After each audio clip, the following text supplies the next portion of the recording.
Creative Mind and Success. By Ernest S. Holmes. Part 1, Instruction. How do you find this book? Any thoughts about the book or the author? Any suggestion for improvement? Please take a moment to share your thoughts in a comment. If you like it, share it with your friends who might enjoy it as well. Subscribe to keep in touch. Visit CompleteAudiobooks.com for more quality content. An inquiry into the truth. A. Starts with our experiences, A. That life is, B. That life is conscious of itself. B. Nature of life, A. Logic, not personal opinion must answer. C. Proof that life is all. D. Life is a reality, A. Is governed by understanding. An inquiry into truth is an inquiry into the cause of things as the human race sees and experiences them. The starting point of our thought must always begin with our experiences. We all know that life is, else we could not even think that we are. Since we can think, say and feel, we must be. We live, we are conscious of life, therefore we must be and life must be.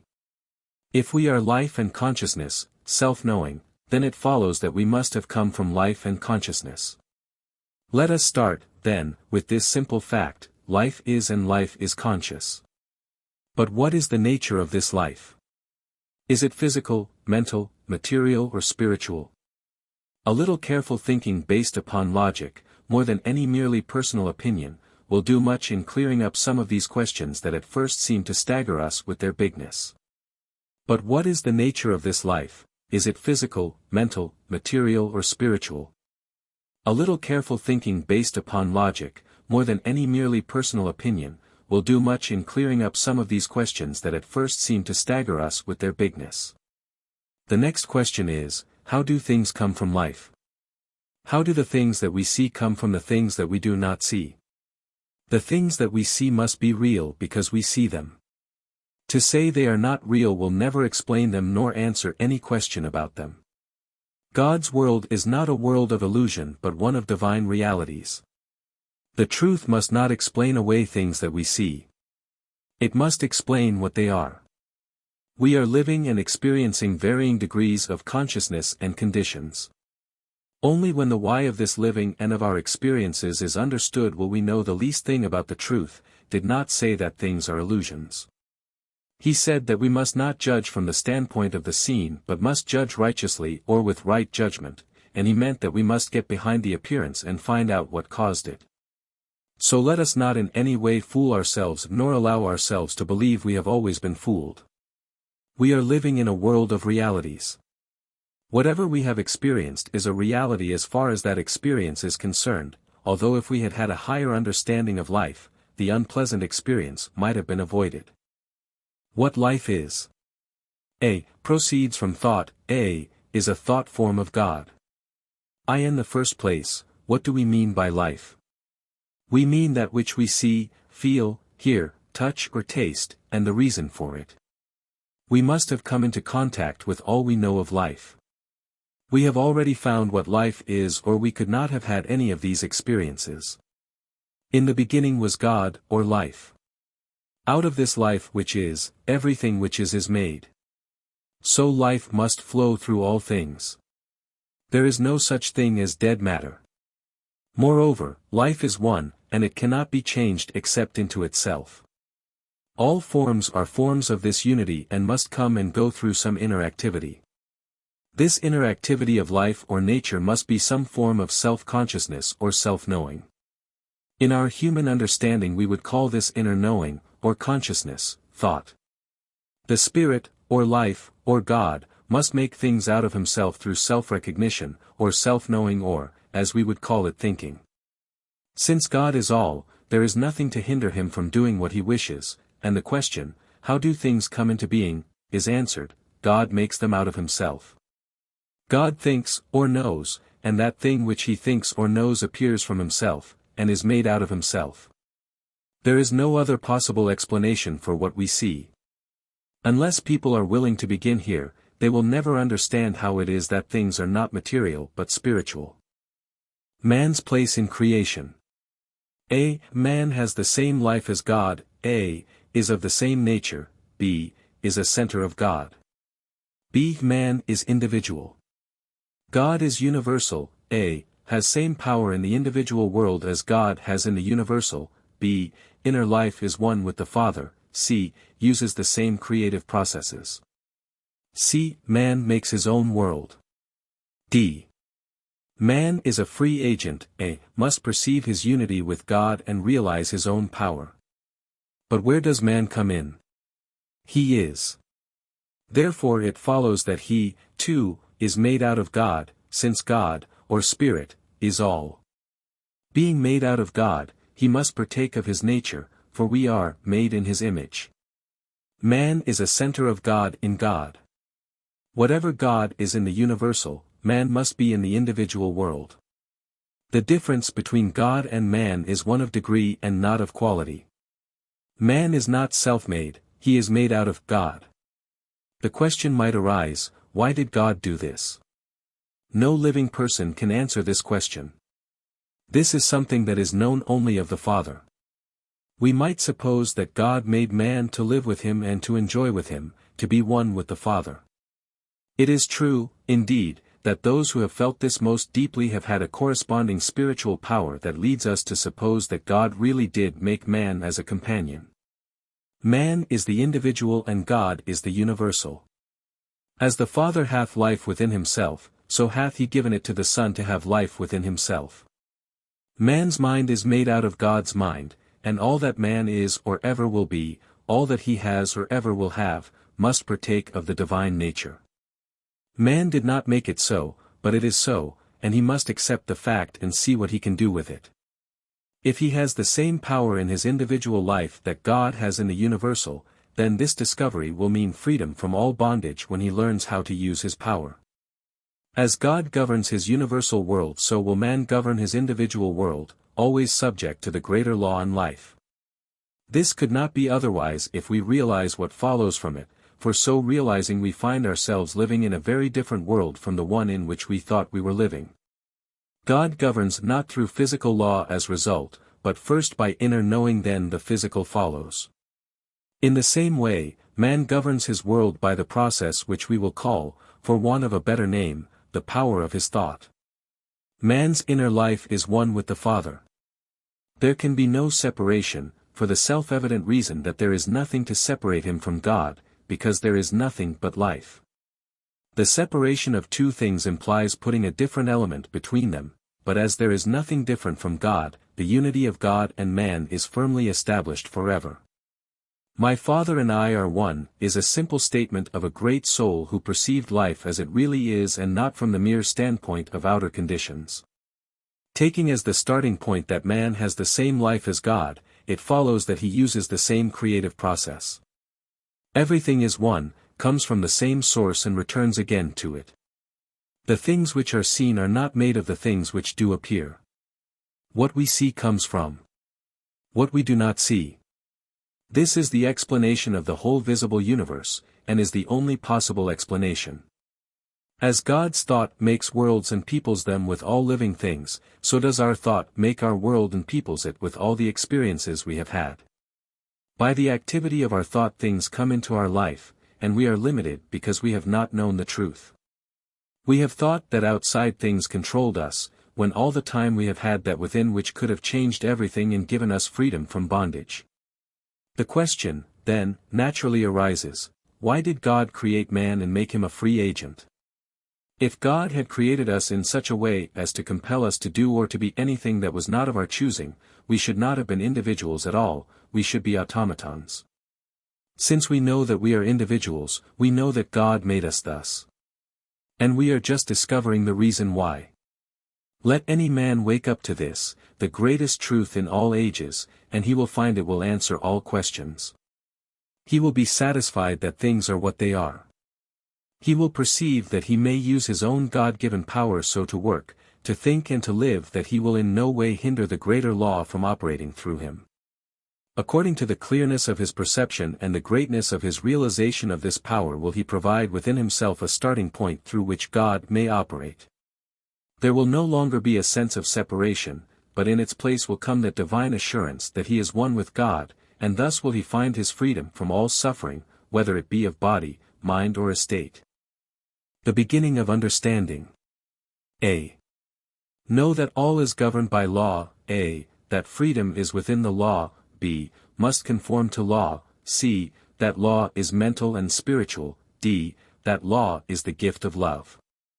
Man is beginning to realize that he has life within himself as the great gift of God. To him.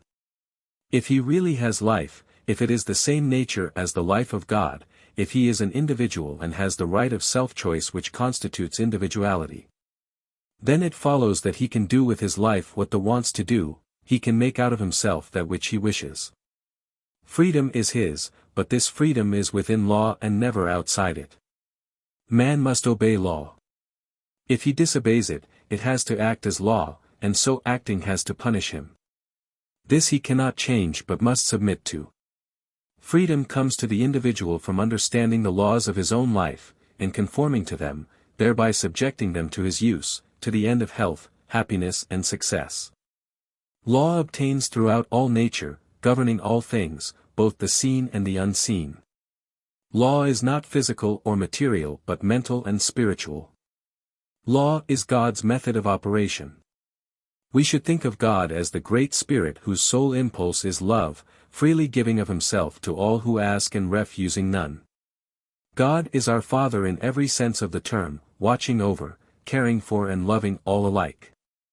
While all is love, yet, in order that things may not be chaotic, all is governed by law. And as far as you and I are concerned, this law is always mental. Our conditions governed by our thinking. A. Thought manifests itself, A. on the body, B. on conditions. B. Cause is behind every effect, A. You, the cause back of your conditions. C. Ignorance of law no excuse. D. Karma. E. Thought is the pattern, mind the builder, A. To know is to be free. It is easy for the average person to see how it is that mind can control, and to a certain extent govern, the functions of the body. Some can go even further than this and see that the body is governed entirely by consciousness. This they can see without much difficulty, but it is not so easy for them to see how it is that thought governs their conditions and decides whether they are to be successes or failures. Here we will stop to ask the question, if our conditions are not controlled by thought, by what, then, are they controlled? Some will say that conditions are controlled by circumstances. But what are circumstances? Are they cause or are they effect? Of course they are always effect, everything that we see is an effect. An effect is something that follows a cause, and we are dealing with causation only. Effects do not make themselves, but they are held in place by mind, or causation. If this does not answer your thought, begin over again and realize that behind everything that is seen is the silent cause. In your life you are that cause. There is nothing but mind, and nothing moves except as mind moves it. We have agreed that, while God is love, yet your life is governed absolutely by mind, or law. In our lives of conditions we are the cause, and nothing moves except as our mind moves it. The activity of our mind is thought. We are always acting because we are always thinking. At all times we are either drawing things to us or we are pushing them away from us. In the ordinary individual this process goes on without his ever knowing it consciously, but ignorance of the law will excuse no one from its effects.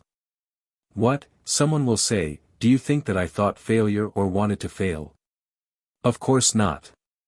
You would be foolish to think that, but according to the law which we cannot deny, you must have thought things that would produce failure. Perhaps you thought that failure might come, or in some other way you gave it entrance to your mind. Thinking back over the reason for things, you will find that you are surrounded by a mind, or law, that casts back at the thinker, manifested, everything that he thinks. If this were not true, man would not be an individual. Individuality can mean only the ability to think what we want to think. If that thought is to have power in our lives, then there has to be something that will manifest it. Some are limited and bound by law through ignorance. This law is sometimes called karma, it is the law that binds the ignorant and gives freedom to the wise. We live in mind, and it can return to us only what we think into it. No matter what we may do, law will always obtain. If we are thinking of ourselves as poor and needy, then mind has no choice but to return what we have thought into it. At first this may be hard to realize, but the truth will reveal to the seeker that law could act in no other way. Whatever we think is the pattern, and mind is the builder. Jesus, realizing this law, said, "It is done unto you even as you have believed." Shall we doubt but that this great way shower knew what he was talking about? Did he not say, "It is done unto you"? What a wonderful thought! It is done unto you. Nothing to worry about. It is done unto you. With a tremendous grasp of the power of true spiritual thought, Jesus even called forth bread from the ethers of life, and at no time did he ever fail to demonstrate that when one knows the truth he is freed by that knowledge. Unconscious creation. A. The creative process is constantly going on, a, whether consciously set in motion or unconsciously, b, an example of unconscious creation, c, control necessary, d, creation is first spiritual, then mental. The author once attended a patient who was suffering from a large growth. She was operated on and about 50 pounds of water were removed. In a few days the growth had returned. Where did it come from? Not from eating or drinking. Neither did it move from one part of the body to another part, as that would not have increased her weight. It must have been created from elements which she took in from the air. It had to come from something not physically seen, something appearing from nothing that we see. What we call creation is the same thing, the visible appearing from the invisible. Was not this phenomenon a creation? Cases as remarkable as this are occurring every day. We should not deny this fact but try to explain it. In the case of this woman there must have been an activity of thought molded forth into form, else how could this growth have appeared? There is nothing manifest but that there is a cause for the manifestation. Investigation proves that behind every condition, whether of body or environment, there has been some thought, conscious or unconscious, which produced that condition. In the case of this woman the thought was not conscious. But creation is going on all the time. We should realize this and learn how to control it so that there may be created for us the things that we desire and not those that we do not want. Is it any wonder that the Bible says, "With all thy getting get understanding"? Jesus understood all this, and so it was no more effort for him to do what he did than it is for us to breathe or to digest our food. He understood, that is all. Because Jesus did understand and did use these great laws with objective consciousness, people thought he must be God. And when today something unusual occurs, people think that a miracle has been performed. Jesus was not God. He was the manifestation of God, and so are all people. I say that ye are gods, and every one of you sons of the Most High. A thinking person will be compelled to admit, in view of all this, that creation is first spiritual, through mental law, and then physical in its manifestation. Man does not really create. He uses creative power that already is. Relatively speaking, he is the creative power in his own life, and so far as his thought goes, there is something that goes with it that has the power to bring forth into manifestation the thing thought of.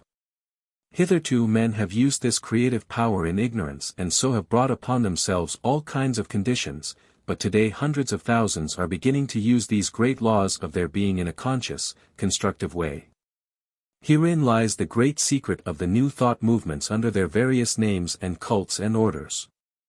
All are using the same law even though some deny to others the real revelation. We should get into an attitude of mind wherein we should recognize the truth wherever we may find it. The trouble with most of us is that unless we see sugar in a sugar bowl we think it must be something else, and so we stick to our petty prejudices instead of looking after principles. First steps. A. Recognition of the universality of law, A. Makes no exceptions, B.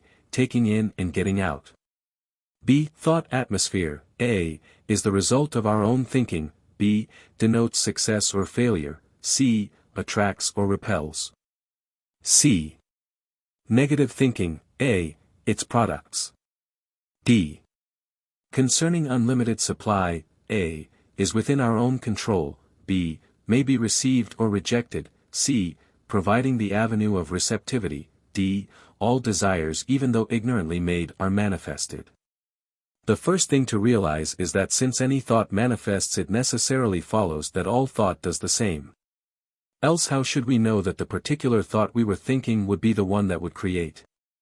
Mind must cast back all or none. Just as the creative power of the soil receives all seeds put into it, and at once begins to work upon them, so mind must receive all thought and at once begin to operate upon it. Thus we find that all thought has some power in our lives and over our conditions. We are making our environments by the creative power of our thought. God has created us thus and we cannot escape it. By conforming our lives and thought to a greater understanding of law, we shall be able to bring into our experience just what we wish, letting go of all that we do not want to experience and taking in the things we desire. Every person is surrounded by a thought atmosphere. This mental atmosphere is the direct result of thought, which in its turn becomes the direct reason for the cause of that which comes into our lives. Through this power we are either attracting or repelling. Like attracts like, and we attract to us just what we are in mind. It is also true that we become attracted to something that is greater than our previous experience by first embodying the atmosphere of our desire. Every business, every place, every person, everything has a certain mental atmosphere of its own. This atmosphere decides what is to be drawn to it. For instance, you never saw a successful man who went around with an atmosphere of failure. Successful people think about success. A successful man is filled with that subtle something which permeates everything that he does with an atmosphere of confidence and strength. In the presence of some people we feel as though nothing were too great to undertake, we are uplifted. We are inspired to do great things, to accomplish, we feel strong, steady, sure. What a power we feel in the presence of big souls, strong men, noble women. Did you ever stop to inquire why it is that such persons have this kind of an effect over you while others seem to depress, to drag you down, and in their presence you feel as though life were a load to carry? One type is positive, the other negative. In every physical respect they are just alike, but one has a mental and spiritual power which the other does not have, and without that power the individual can hope to do but little. Which of these two do we like the better? With which do we want to associate? Certainly not with the one that depresses us, we have enough of that already. But what about the man who inspires us with our own worth? Ah, he is the man we will turn to every time. Before ever we reach him, in our haste to be near, even to hear his voice, do we not feel a strength coming to meet us? Do you think that this man who has such a wonderful power of attraction will ever want for friends? Will he ever have to look up a position? Already so many positions are open to him that he is weighing in his mind which one to take. He does not have to become a success, he already is a success. Thoughts of failure, limitation or poverty are negative and must be counted out of our lives for all time. Somebody will say, but what of the poor, what are you going to do with them? Are they to be left without help? No, 1,000 times no. The same power is in them that is in all men. They will always be poor until they awake and realize what life is. All the charity on earth has never done away with poverty, and never will. If it could have done so it would have done so, it could not, therefore it has not. It will do a man 1,000 times more good to show him how to succeed than it will to tell him he needs charity. We need not listen to all the calamity howlers. Let them howl if it does them any good. God has given us a power and we must use it. We can do more toward saving the world by proving this law than all that charity has ever given it. Right here, in the manifold world today, there is more money and provision than the world can use. Not even a fraction of the wealth of the world is used. Inventors and discoverers are adding to this wealth every day, they are the real people. But in the midst of plenty, surrounded by all the gifts of heaven, man sits and begs for his daily bread. He should be taught to realize that he has brought these conditions upon himself. That instead of blaming God, man or the devil for the circumstances by which he is surrounded, he should learn to seek the truth, to let the dead bury their dead. We should tell every man who will believe what his real nature is. Show him how to overcome all limitations, give him courage, show him the way. If he will not believe, if he will not walk in the way, it is not our fault, and having done all we can, we must go our way. We may sympathize with people but never with trouble, limitation or misery. If people still insist upon hugging their troubles to themselves, all the charity in the world will not help them.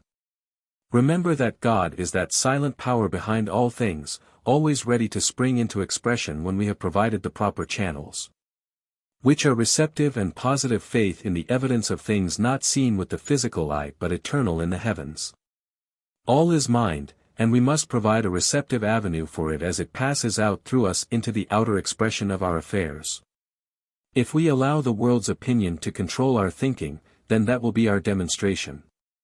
If, on the other hand, we rise superior to the world, we shall do a new thing. Remember that all people are making demonstrations, only most of them are making the ones they do not desire, but the only ones they can make with their present powers of perception. How to attain strength. A. Right attitude of mind. B. Know that you are strong. C. Know the power with which you are dealing. D. Think only what you wish to experience. E. Reject the idea of limitation. F. Forgive past mistakes. G. Know that you control your own life.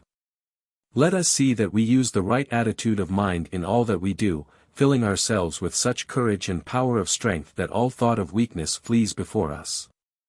If any thought of weakness should come, ask this question: is life weak? If life is not weak and if God is not discouraged, then you are not, never were, and never will be. I should like to see the sickly, discouraged thought that could withstand this attitude of mind. No. Life is strong, and you are strong with the strength of the infinite. Forget all else as you revel in this strength. You are strong and can say I am. You have been laboring under an illusion, now you are disillusioned.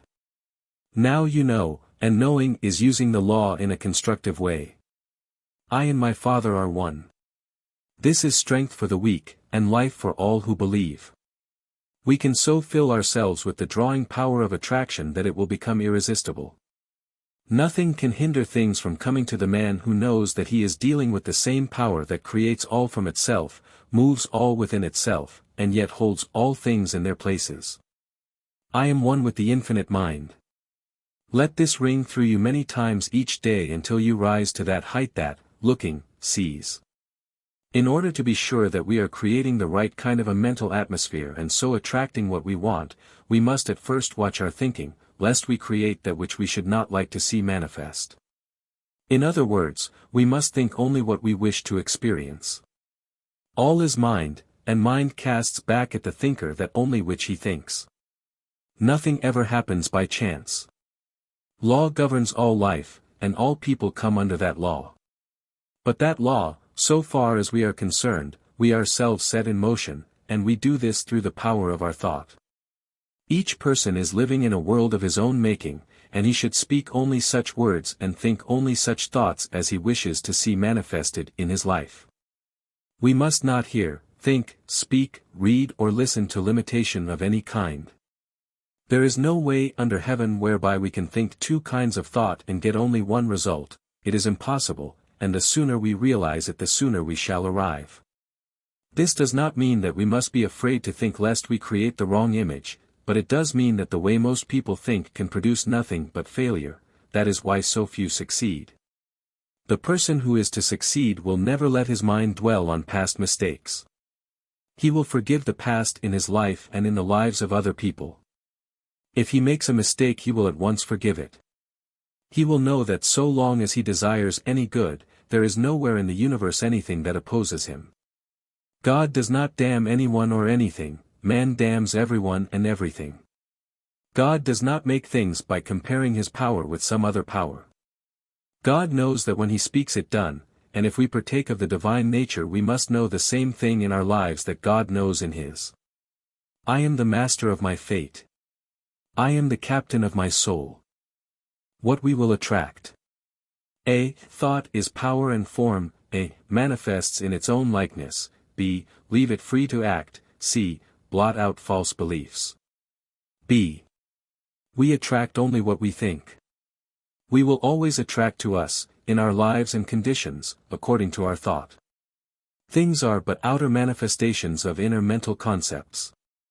Thought is not only power, it is also the form of all things. The conditions that we attract will correspond exactly to our mental pictures. It is quite necessary, then, that the successful businessman should keep his mind on thoughts of happiness, which produce cheerfulness instead of depression. He should radiate joy, and should be filled with faith, hope and expectancy. These cheerful, hopeful attitudes of mind are indispensable to the one who really wants to do things in life. Put every negative thought out of your mind once and for all. Declare your freedom. Know that no matter what others may say, think or do, you are a success, now, and nothing can hinder you from accomplishing your good. All the power of the universe is with you. Feel it, know it, and then act as though it were true. This mental attitude alone will draw people and things to you. Begin to blot out, one by one, all false beliefs, all idea that man is limited or poor or miserable. Use that wonderful power of will that God has given to you. Refuse to think of failure or to doubt your own power. See only what you wish to experience, and look at nothing else. No matter how many times the old thought returns, destroy it by knowing that it has no power over you. Look it squarely in the face and tell it to go. It does not belong to you, and you must know and stick to it that you are now free. Rise up in all the faith of one who knows what he is dealing with, and declare that you are one with infinite mind. Know that you cannot get away from this one mind. That wherever you may go, there, right beside you, waiting to be used, is all the power there is in the whole universe.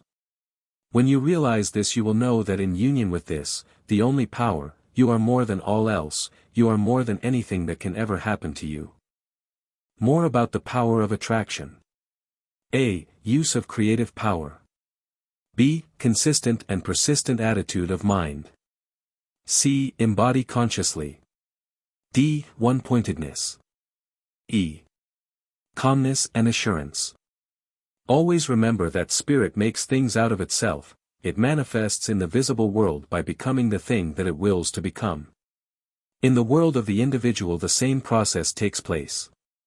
It is given to man to use creative power, but with the using of this power comes the necessity of using it as it is made to be used. If God makes things out of his thought before they come into manifestation, then we must use the same method.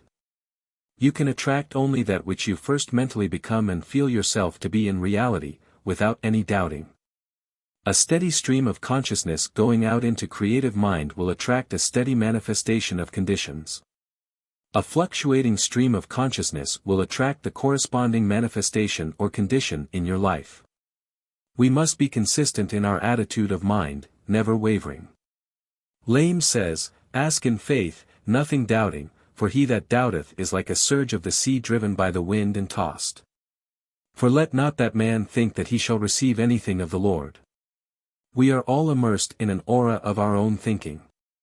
This aura is the direct result of all that we have ever said, thought or done. It decides what is to take place in our life, it attracts what is like itself and repels what is unlike itself. We are drawn towards those things that we mentally embody. Most of the inner processes of thought have been unconscious, but when we understand the law, all that we have to do is to embody consciously what we wish, and think of that only, and then we shall be drawn silently toward it. We have this law in our hands to do with as we will. We can draw what we want only as we let go of the old order and take up the new, and this we must do to the exclusion of all else. This is no weak man's job but an undertaking for a strong, self-reliant soul, and the end is worth the effort. The person who can hold his thought one-pointed is the one who will obtain the best results. But this does not imply the necessity of strain or anything of a strenuous nature. On the contrary, strain is just what we must avoid. When we know that there is but one power, we shall not struggle, we shall know, and in calmness we shall see only what we know must be the truth. This means a persistent, firm determination to think what we want to think, regardless of all outer evidence to the contrary. We look not to the seen but to the unseen. The king of Israel understood this when, looking upon the advancing host of the enemy, he said, "We have no might against this great company, but our eyes are upon the one power." How to attract friends. A. Loving a precedent to being loved. B. Love everyone. C. Love is the impulse for creation. D. Love waves sent out universally, react individually. E. No one is queer. F. Love is a business principle. G. Unity of love. H. Realization of love. The man who has learned to love all people, no matter who they may be, will find plenty of people who will return that love to him. This is not mere sentiment, and it is more than a religious attitude of mind, it is a deep scientific fact, and one to which we should pay attention. The reason is this: as all is mind, and as we attract to us what we first become, until we learn to love we are not sending out love vibrations, and not until we send out love vibrations can we receive love in return. One of the first things to do is to learn to love everybody. If you have not done this, begin to do so at once. There is always more good than bad in people, and seeing the good tends to bring it forth. Love is the greatest healing and drawing power on earth. It is the very reason for our being, and that explains why it is that people should have something or somebody to love. The life that has not loved has not lived, it is still dead. Love is the sole impulse for creation, and the man who does not have it as the greatest incentive in his life has never developed the real creative instinct. No one can swing out into the universal without love, for the whole universe is based upon it. When we find that we are without friends, the thing to do is at once to send our thought out to the whole world, send it full of love and affection. Know that this thought will meet the desires of some other person who is wanting the same thing, and in some way the two will be drawn together. Get over thinking that people are queer.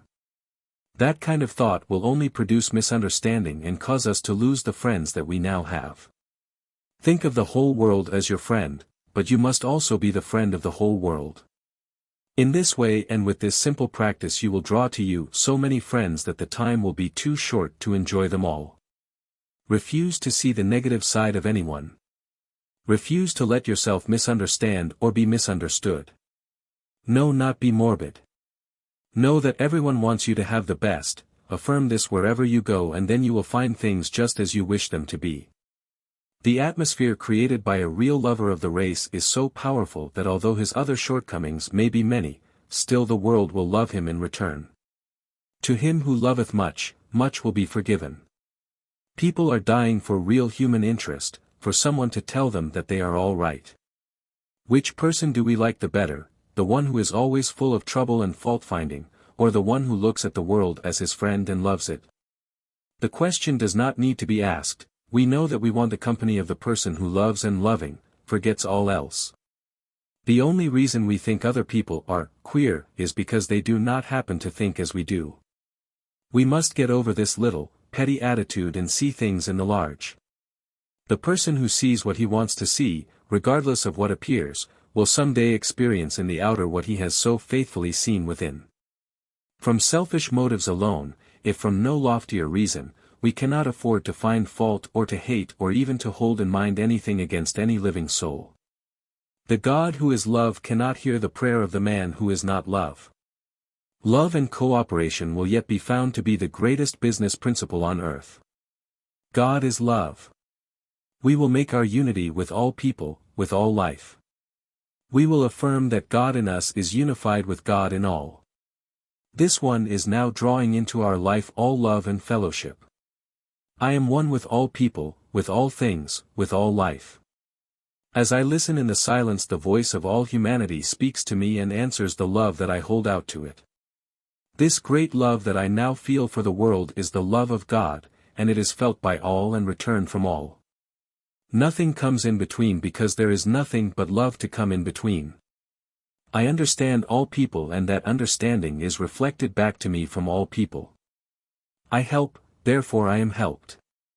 I uplift, therefore I am uplifted. Nothing can mar this perfect picture of myself and my relations with the world. It is the truth, the whole truth, and nothing but the truth. I am now surrounded by all love, all friendship, all companionship, all health, all happiness, all success. I am one with life. I wait in the silence while the Great Spirit bears this message to the whole world. The control of thought. A. All good is ours to use, not to hold. Limit the desire to the end. B. Inexhaustible supply. A. Cast anxiety aside. C. Our part. A. Believe, act. D. The act of receiving. A. With thanksgiving and gratitude that it is already done. E. The results. A. Our needs supplied. Friends' happiness. The man who can control his thought can have and do what he wishes to have and to do. Everything is his for the asking. He must remember that whatever he gets is his to use but not his to hold. Creation is always flowing by and we have as much of it as we can take and use, more would cause stagnation. We are relieved of all thought of clinging to anybody or anything. Cannot the great principle of life create for us faster than we can spend or use? The universe is inexhaustible, it is limitless, it knows no bounds and has no confines. We are not depending on a reed shaken by the wind, but on the principle of life itself, for all that we want, have or ever shall have. It is not some power, or a great power, we affirm again, it is all power. All that we have to do is to believe this and act as though it were so, never wavering, not even once, no matter what happens. As we do this we shall find that things are steadily coming our way, and that they are coming without that awful effort that destroys the peace of the majority of the race. We know that there can be no failure in the divine mind, and this mind is the power on which we are depending. Now just because we are depending upon divine mind we must not think that we do not have to do our share. God will work through us if we will let him, but we must act in the outer as though we were sure of ourselves. Our part is to believe, and then to act in faith. Jesus went to the tomb of Lazarus believing and knowing that God was working through him. Often we may have to go somewhere or do something and we must know with deep conviction that there will be a power going with us that none can gainsay. When we feel this secure place in our thought, all that we will have to do is to act. There is no doubt but that the creative power of the universe will answer, it always does. And so we need not take the worry upon ourselves, but rather we will make known our requests with thanksgiving. When Jesus said, "All things whatsoever ye pray and ask for, believe that ye receive them and ye shall have them," he was uttering one of those many deep truths that were so clear to him and that we are just beginning to see. He knew that everything is made out of mind and that without that positive acceptance on the part of the individual there is no mold into which mind can pour itself forth into form. In the mind of God there is the correct mold, the true knowing, but in the mind of man there is not always this true knowing. Since God can do for us only by doing through us, nothing can be done for us unless we are positively receptive, but when we realize the law and how it works, then we will provide that complete inner acceptance. By so doing we permit the Spirit to do the work, to make the gift. The reason we can make our requests known with thanksgiving is because we know from the beginning that we are to receive and therefore we cannot help being thankful. This grateful attitude to the Spirit puts us in very close touch with power and adds much to the reality of the thing that we are dealing with. Without it we can do but little. So let us cultivate all the gratitude that we can. In gratitude we will send our thoughts out into the world, and as it comes back it will come laden with the fruits of the Spirit. Creating atmosphere. A. Speaking the word. A. Reaction to. B. Belief in.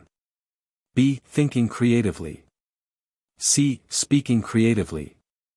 D. Acting in accordance with the thought and the spoken word. E. Visualization. F. Receptivity. To the student who has realized that all is mind and that everything is governed by law, there comes another thought, it is that he can create, or have created for him, from his own thinking. He can create such a strong mental atmosphere of success that its power of attraction will be irresistible. He can send his thought throughout the world and have it bring back to him whatever he wants. He can so fill his place of business with the power of success that it will draw from far and near. Thought will always bring back to us what we send out. First we must clear our thought of all unbelief. This book is written for those who believe. And to those who do believe it will come true in their lives. Without mental clearness on the part of the thinker there can be no real creative work done. As water will reach only its own level, so mind will return to us only what we first believe. We are always getting what we believe but not always what we want. Our thought has the power to reach, in the outer form of conditions, an exact correspondence to our inner convictions. By thinking, you set in motion a power that creates. It will be exactly as you think. You throw out into mind an idea, and mind creates it for you and sets it on the path of your life. Think of it, then, as your greatest friend. It is always with you wherever you may be. It never deserts you. You are never alone. There is no doubt, no fear, no wondering, you know. You are going to use the only power that there is in the universe. You are going to use it for a definite purpose. You have already fixed this purpose in your thought. Now you are going to speak it forth. You are speaking it for your own good. You desire only the good and you know that only the good can come to you. You have made your unity with life, and now life is going to help you in your affairs. You are going to establish in your rooms such an atmosphere of success that it will become an irresistible power, it will sweep everything before it as it realizes the greatness and the almightiness of the One. You are so sure, that you will not even look to see if it is going to happen, you know. And now your word, which is one with the infinite life, is to be spoken in calm, perfect trust. It is to be taken up, and at once it is to be operated on. Perfect is the pattern and perfect will be the result. You see yourself surrounded by the thing that you desire. More than this, you are the thing that you desire. Your word is now establishing it forever. See this, feel it, know it. You are now encompassed by perfect life, by infinite activity, by all power, by all guidance. The power of the Spirit is drawing to you all people, it is supplying you with all good, it is filling you with all life, truth and love. Wait in perfect silence while that inner power takes it up. And then you know that it is done unto you. There goes forth from this word the power of the infinite. The words which I speak, they are spirit and they are life. The power of words. A. Intensity of the thought. A. All words have power. B. The word is within. B. Man is united with the infinite and speaks through it. Man's word, spoken forth into creative mind, is endowed with power of expression. By our words we are justified and by our words we are condemned. Our word has the exact amount of power that we put into it. This does not mean power through effort or strain but power through absolute conviction, or faith. It is like a little messenger who knows what he is doing and knows just how to do it. We speak into our words the intelligence which we are, and backed by that greater intelligence of the universal mind our word becomes a law unto the thing for which it is spoken. Jesus understood this far better than we do. Indeed, he absolutely believed it, for he said, "Heaven and earth shall pass away but my words shall not pass away till all be fulfilled." This makes our word inseparable from absolute intelligence and power. Now if any word has power it must follow that all words have power. Some words may have a greater power than others, according to our conviction, but all words have some power. How careful, then, we should be what kind of words we are speaking. All this goes to prove that we really are one with the infinite mind, and that our words have the power of life within them, that the word is always with us and never far off. The word is within our own mouth. Every time we speak we are using power. We are one in mind with the whole universe, we are all eternally united in this mind with real power. It is our own fault if we do not use this truth after we see it. We should feel ourselves surrounded by this mind, this great pulsating life, this all-seeing and all-knowing reality. When we do feel this near presence, this great power and life, then all we have to do is to speak forth into it, speak with all the positive conviction of the soul that has found its source. And above all else never fear but that it will be done unto us even as we have believed. What wonderful power, what a newness of life and of power of expression, is waiting for those who really believe. What may the race not attain to when men wake up to the real facts of being? As yet the race has not begun to live, but the time is drawing near. Already thousands are using this great power, and thousands are eagerly watching and waiting for the new day. Why belief is necessary? A. It provides the mold. B. Thought molds into whatever form we desire. A. Ignorance causes misuse. B. Success thoughts. C. Makes thought one-pointed. Always when we pray we must believe. Our idea of prayer is not so much asking God for things as it is believing that we already have the things that we need. As we have said before, this already believing is necessary because all is mind, and until we have provided that full acceptance we have not made a mold into which mind could pour itself and through which it could manifest. This positive belief is absolutely essential to real creative work, and if we do not at present have it, then we must develop it. All is law, and cause and effect obtained through all life. Mind is cause, and what we term matter, or the visible, is effect. As water will freeze into the form that it is poured, so mind will solidify only into the forms that our thought takes. Thought is form. The individual provides the form. He never creates or even manifests, that is, of himself, there is something that does all this for him. His sole activity is the use of this power. This power is always at hand ready to be spoken into and at once ready to form the words into visible expression. But the mold that most of us provide is a very poor one, and we change it so quickly that it is more like a motion picture than anything else. Already we have the power, it is the gift of the Most High in its finite expression. But our ignorance of its use has caused us to create the wrong form, which in its turn has caused mind to produce the form which we have thought into it. From this law of cause and effect we may never hope to escape. And while we may think of it as a hard thing, at first, yet, when we understand, we shall see it as absolute justice without which there could be no real self-acting, individual life at all. Because of our divine individuality, even God may have to wait our recognition of Him and His laws. People in business will do well to remember this and so to form their thought that they will be willing to receive what they send out. No thought of discouragement or disorder should ever be created, but only positive assurance, strong thoughts of success, of divine activity, the feeling that with God all things are possible, the belief that we are one with that great mind. These are the thoughts that make for success.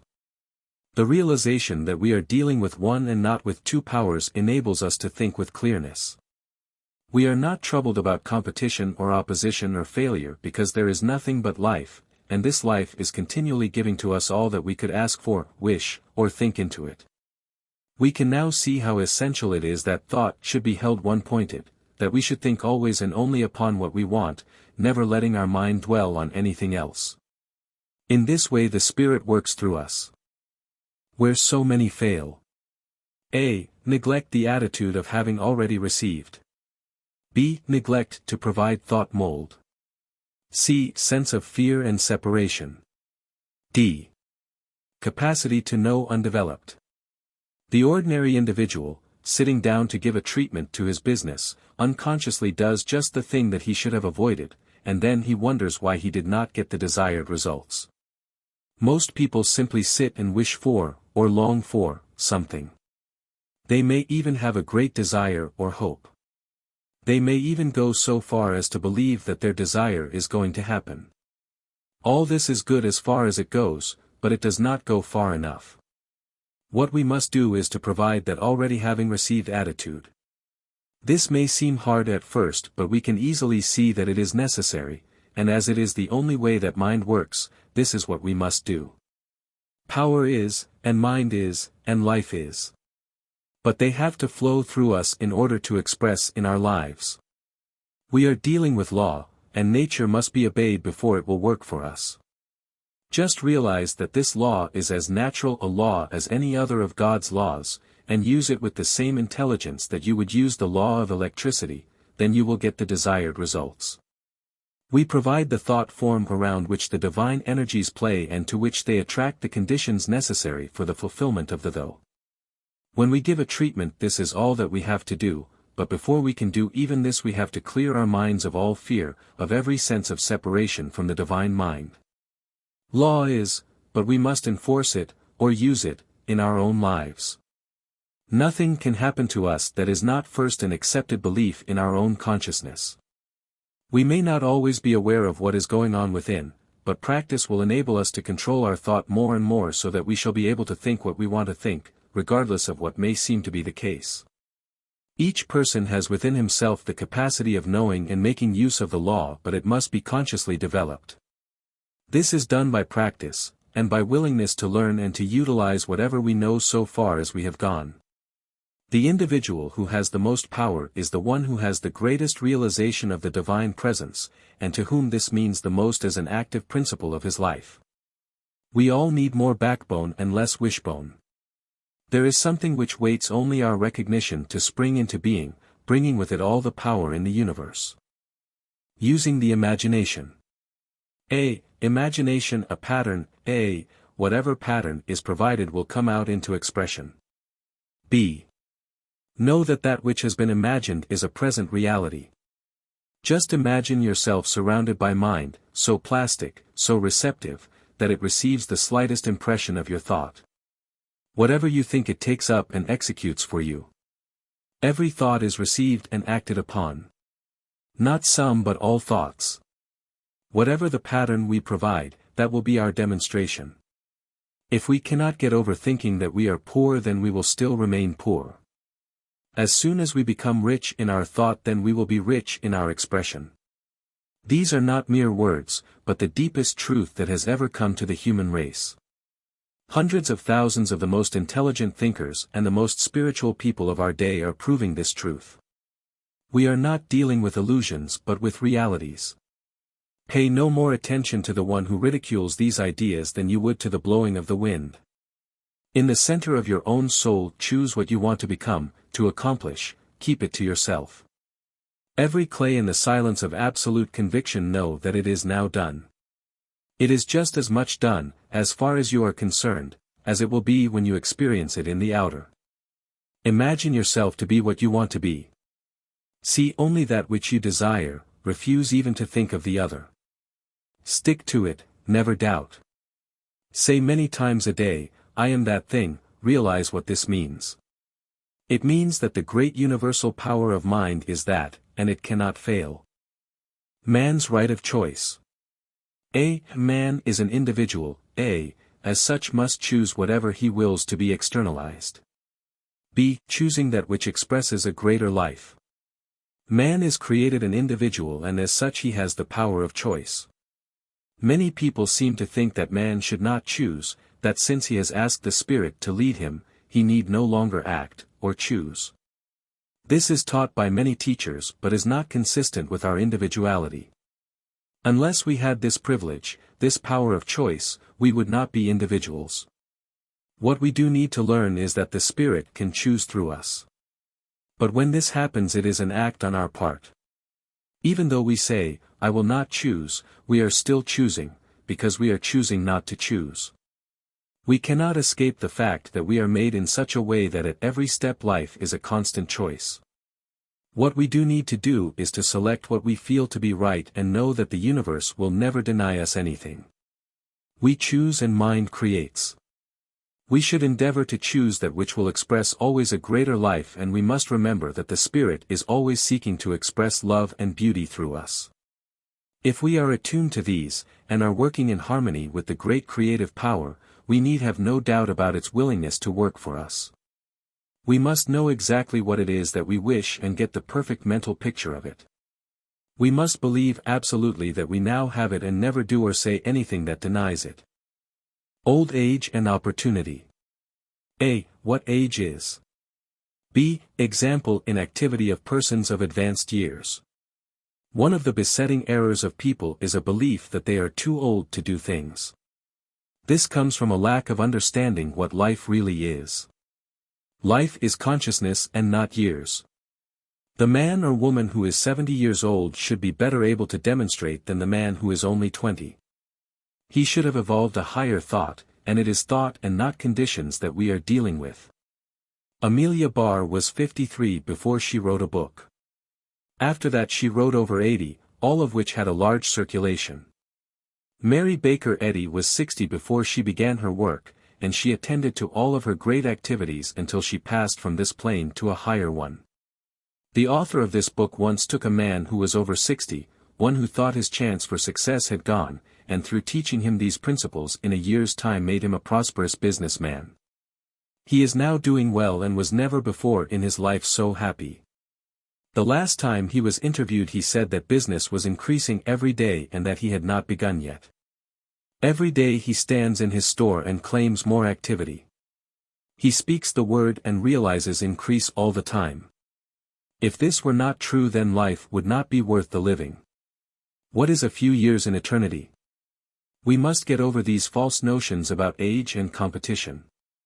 In the truth, the word competition is never mentioned. The people who think about it have never known the truth. Life is what we make it from within and never from without. We are just as old as we think we are, no matter what the number of years may have been that we have lived on this planet. Demonstrating success in business. A. Use of principles creating conditions. B. How to externalize inner thought activity. C. An illustration of a success treatment in business. D. Man is the creator of power in his own life. All demonstrations take place within ourselves. Creation is eternally flowing through all things. The law is always working from that inner pattern. We do not struggle with conditions, we use principles which create conditions. What we can mentally encompass we can accomplish, no matter how hard it may seem from the outside. All external things are but the outer rim of inner thought activity. You can easily prove this for yourself.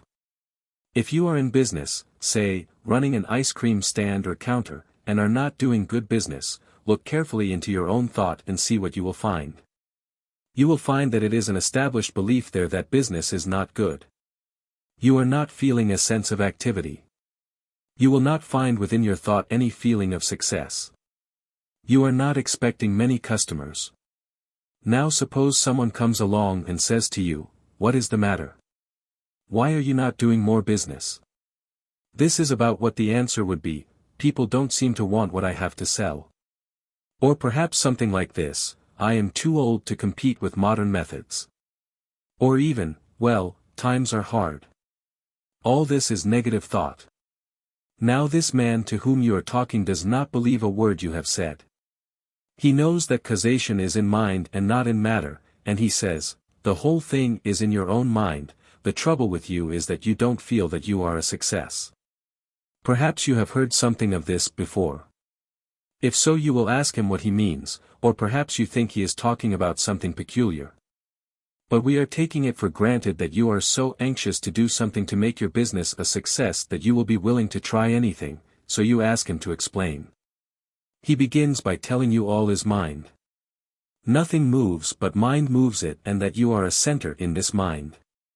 You do not understand how this relates in any way to your business, but he goes on to say that your thought decides whether your business shall be a success or a failure. Here you become indignant, and ask if he means to tell you that you want to fail. Of course he knows you do not, and he explains that while you wish success, you are thinking failure, fearing it, and that there is a law that makes your thought, never asking questions but at once sets about its fulfillment. You become interested and ask how this can be. In return you are asked this question: how did anything come into being? This sets you to thinking, and of course you realize that there was a time when nothing existed but life. So whatever has come into being must have come from that life, for what we see must come from that which we do not see. You have to admit that. Then what you do not see must be the cause of everything, and you must also admit that. And that cause works by law, this you are compelled to admit. Then this law, being everywhere, must be in you. This is harder for you to see, but after much thought you begin to realize that it is so. Then you, without knowing where your thought processes were leading you, have conceded that you, yourself, are the reason for what happens in your life, be it success or failure. God couldn't make you any other way and at the same time make you a self-choosing individual. This is plain. Now what are you going to do about it? This is what you must do. For every time that you have thought failure, you are going to replace it with strong radiant thoughts of success. You are going to speak activity into your business. You are going daily to see nothing but activity and to know that it is law that you are using, universal law, and as such your thought is as sure as the thought of God. Daily you are going to give to the great creative mind exactly what you want to happen. You will see only what you desire, and in the silence of your soul you will speak and it will be done unto you. You will come to believe that a great divine love flows through you and your affairs. You will be grateful for this love. It fills your life. It satisfies your soul. You are a different man. You are so filled with activity and courage that when you meet people they will wonder at your energy. They will begin to wish simply to come in contact with you. They will feel uplifted. In the course of a few months you will be a success. People will come to you and say, "How do you do it?" The answer will be the same that was given to you a few months ago. Let the man who is speaking to the public do the same thing. Let him daily see throngs of people coming to hear him. Let him see nothing else. He will experience what he feels and sees. Always remember this. Life is from within outward, and never from without inward. You are the center of power in your own life. Be sure and not take on false suggestion. The world is full of calamity howlers. Turn from them, every one, no matter how great you think they may be. You haven't the time to waste over anything that is negative. You are a success, and you are giving to the law, every day, just what you want done. And the law is always working for you. All fear has gone and you know that there is but one power in all the universe. Happy is the man who knows this, the greatest of all truths. The whole thing resolves itself into our mental ability to control our thought. The man who can do this, can have what he wants, can do what he wishes, and becomes what he wills. Life, God, the universe, is his. Money a spiritual idea. A. Everything that is an expression of life. A. Money is an effect. H. Feel the presence of supply. D. The million-dollar consciousness. Many people seem to think that money must be evil. Although I have never as yet seen any who did not want a lot of this evil in their lives. If all is an expression of life, then money is an expression of life, and as such, must be good. Without a certain amount of it in this life, we would have a hard time. But how to get it, that is the race problem. How shall we acquire wealth? Money didn't make itself, and not being self-creative it must be an effect. Behind it must be the cause that projects it. That cause is never seen, no cause is ever seen. Consciousness is cause, and people who have a money consciousness have the outward expression of it. People who have it as a sure reality in their mind, have it as an expression in their pocket. People who don't have this mental likeness don't have money in their pockets. What we need to do is to acquire a money consciousness. This may seem very material, but the true idea of money is not material, it is spiritual. We need to make our unity with it. We can never do this while we hold it away from us by thinking that we haven't it. Let us change the method and begin to make our unity with supply by daily declaring that all the power in the universe is daily bringing to us all that we can use. Feel the presence of supply. Know that it is yours now. Make yourself feel that you now have, and to you shall be given. Work with yourself until there is nothing in you that doubts. Money cannot be kept away from the man who understands that all is mind, and that divine law governs his life. Daily give thanks for perfect supply. Feel it to be yours, that you have entered into the full possession of it now. Refuse to talk poverty or limitation. Stick to it that you are rich. Get the million-dollar consciousness. There is no other way, and this will react into everything that you do. See money coming to you from every source and from every direction. Know that everything is working for your good. Realize in your life the presence of an omnipotent power. Speak forth into it, and feel that it responds to your approach. Whenever you see anything or anybody whom you think has more than you, at once affirm that you have the same thing. This doesn't mean that you have what is his, but that you have as much. It means that all you need is yours. Whenever you think about anything big, at once say, "That means me." In this way you learn to unify yourself, in the law, with large concepts, and according to the way that law works, it will tend to produce that thing for you. Never let yourself doubt for even a minute. Always be positive about yourself. Keep watch over the inner workings of your thought, and the law will do the rest. Action. A. Action without struggle. A. Letting law work through us. B. The atmosphere of activity. A. Necessity of objective movement. B. Mental alertness. C. Great things come from great thoughts. D. We must act on ourselves as mind acts on itself. The universe is teeming with activity. There is motion everywhere. Nothing ever stands still. All activity comes from mind. If we want to be in line with things, we must move. This doesn't mean that we must strain or struggle, but we must be willing to do our part by letting the law work through us. God can do for us only as we will allow him to do through us. Intelligence gives us ideas, and in our turn we work on them. But our work is no longer done in any sense of doubt or fear, for we know that we are dealing with something that never makes a mistake. We proceed with a calm confidence born of the inner trust in a power that is infinite. Behind all of our movements, then, is a great purpose, to let the law work through us.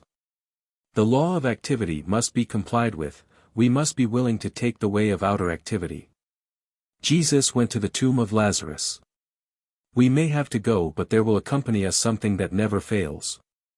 This law of activity we must use in our business. So many business places that we go into have such an atmosphere of inactivity, produce such a drowsy feeling, that we at once lose all interest in what is going on. We don't feel like buying. We leave that place without any apparent reason and go into another. Here we feel that all is life, all is motion, all is activity. We feel confident that this is the place we are looking for. We will buy here, we find just what we want. We are satisfied with our purchase and go away cheerful. Now to create this activity something more than thought is essential. Not that it does not come first, but the one who has this thought of activity will naturally manifest it in vigorous, energetic movement which helps to produce a spirit of activity in his business and in everything he undertakes. Wherever you see a man who does not move, then you will find one whose thought is inactive. The two always go together. A man in a store or place of business should always be moving his goods. He should always be doing something. People will see this, and getting the thought of activity behind it will want to trade there. We are not attracted to a store that always has the same things on the same shelf. The world likes action, change. Action is life. Let a clerk in a store think activity and begin to manifest it, even though he may not be waiting on customers, and in a short time he will be waiting on them. Alertness is the word. Always be alert. There must be mental alertness before there can be physical activity. Act as though things were happening even though they may not appear to be. Keep things moving and soon you will have to avoid the rush. Activity is genius. Half the stores that you go into make you sleepy before you get out, and you feel as though you can't get out fast enough. The other half are alive, and those are the ones who are doing the business of the world. The man who is active in his thought doesn't have to sit by himself to think, he works while he thinks and so complies with the law which has to work through him. The thought of activity makes him move, and the thought of confidence makes his movements sure, and the thought of supreme guidance makes his work intelligent. We must be careful and not get into ruts. Always be doing something new and different, and you will find life becomes a great game in which you are taking the leading part. Life will never become tiresome to the active mind and body. It is so interesting that we wonder if we will ever get enough of it. Some people get into such lazy mental habits that a new idea cannot find entrance. Great things are done by people who think great thoughts and then go out into the world to make their dreams come true. If you can't find anything new to do, go home and change the bed around, or the piano. Put the cook stove in the parlor and eat on the back step for a time. It will start something moving and changing in you that will never stop. The wide-awake person can find so many things to do that he hasn't time even to begin in this life, and he knows that eternity is necessary to carry out the ideals that he already has evolved. Everything comes from mind, but mind acts on itself, and we must act on ourselves and on conditions, not as a slave but as a master. Be interested in life, if you want life to be interested in you. Act in life and life will act through you.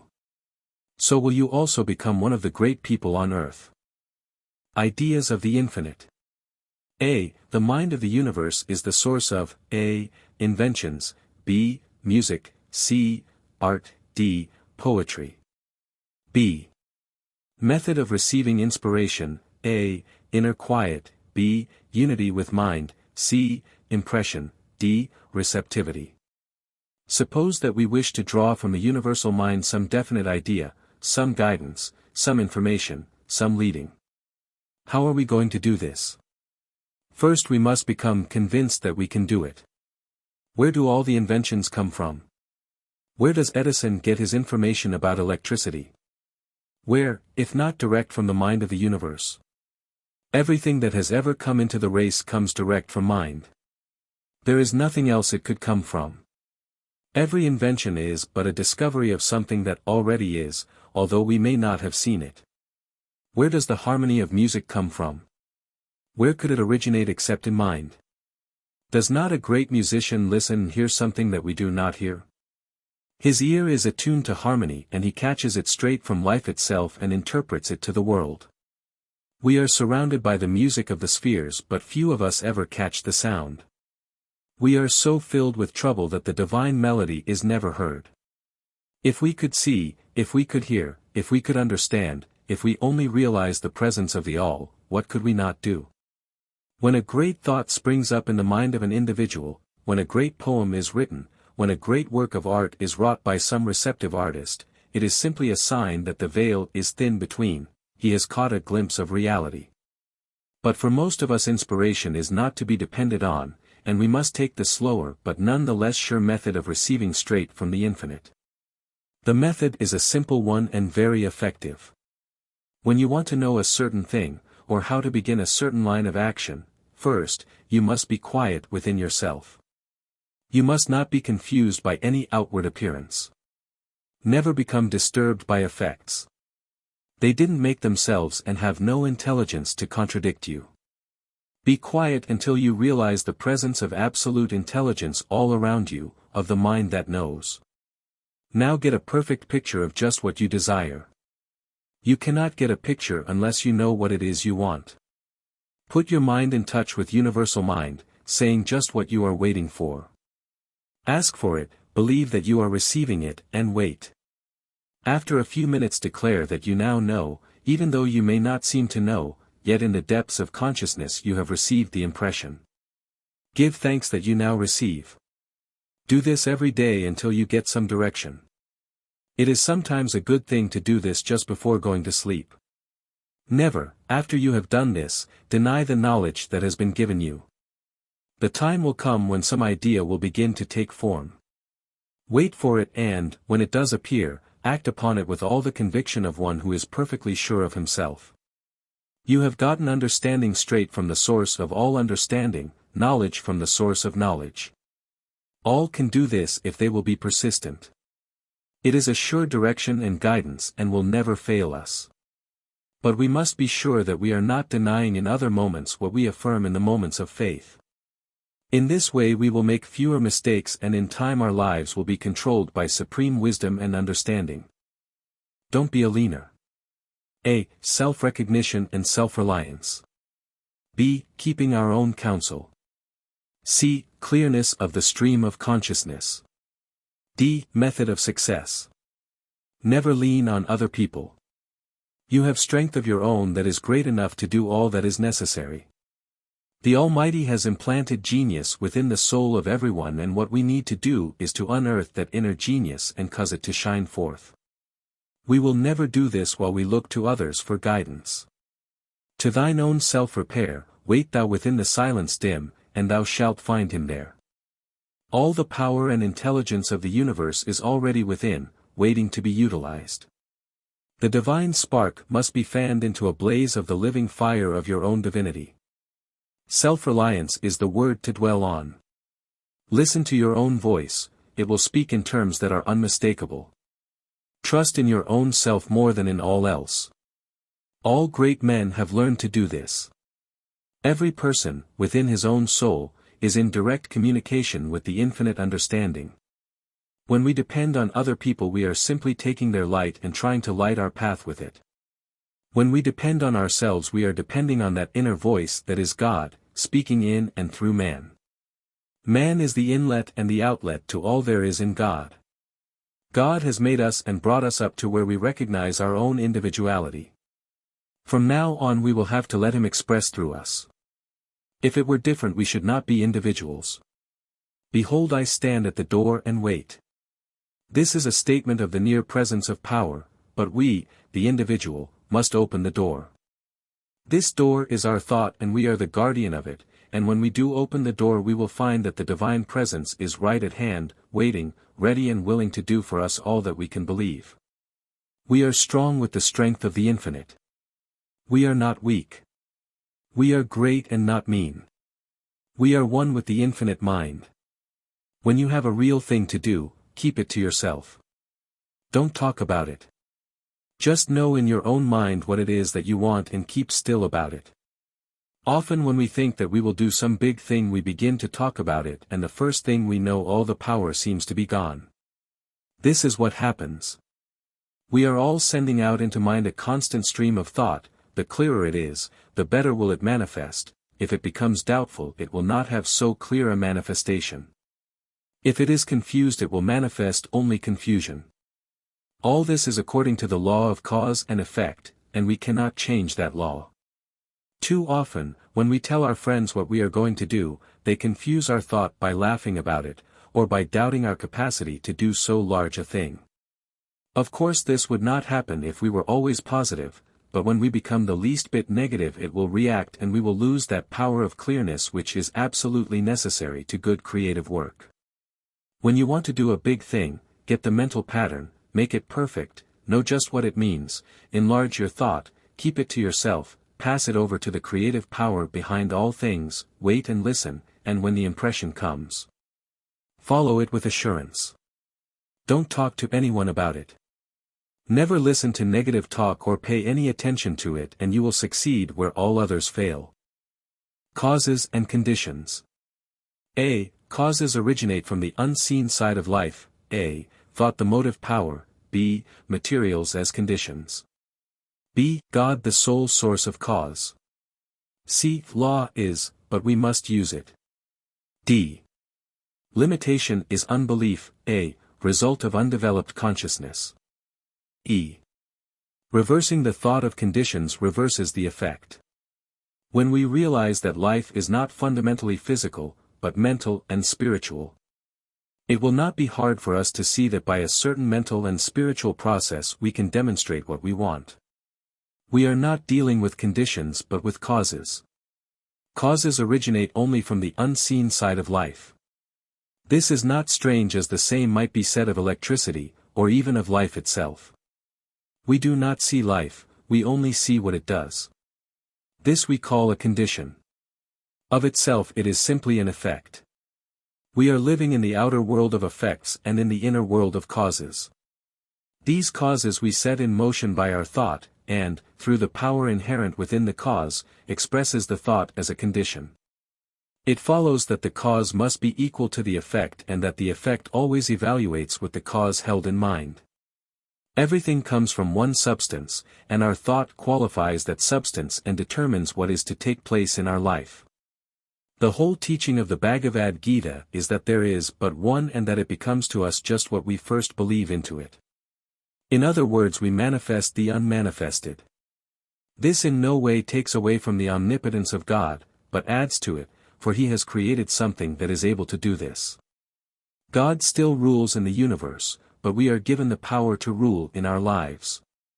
We must realize, then, absolutely that we are dealing with a substance that we have a right to deal with, and by learning its laws we will be able to subject them to our use, just as Edison does with electricity.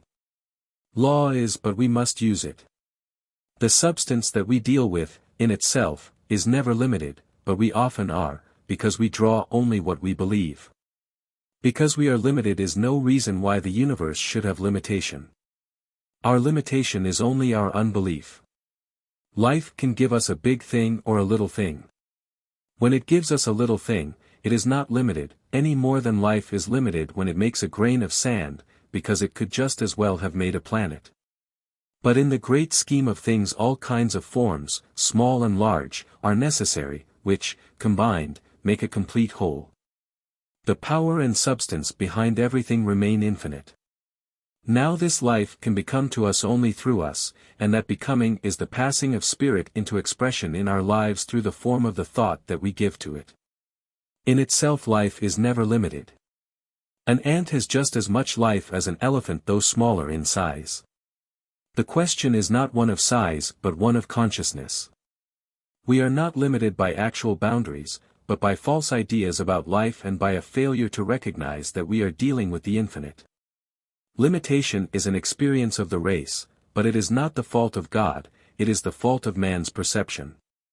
And to prove that this is so, let any man break the bonds of this false sense of life and he at once begins to express less and less limitation. It is a matter of the growth of the inner idea. People often say when they are told this, "Do you think that I decided to be poor and miserable? Do you take me for a fool?" No, you are not a fool, but it is quite possible that you have been fooled, and most of us have been. I know of no one who has escaped being fooled about life. You may not have had thoughts of poverty, but at the same time you may have had thoughts that have produced it.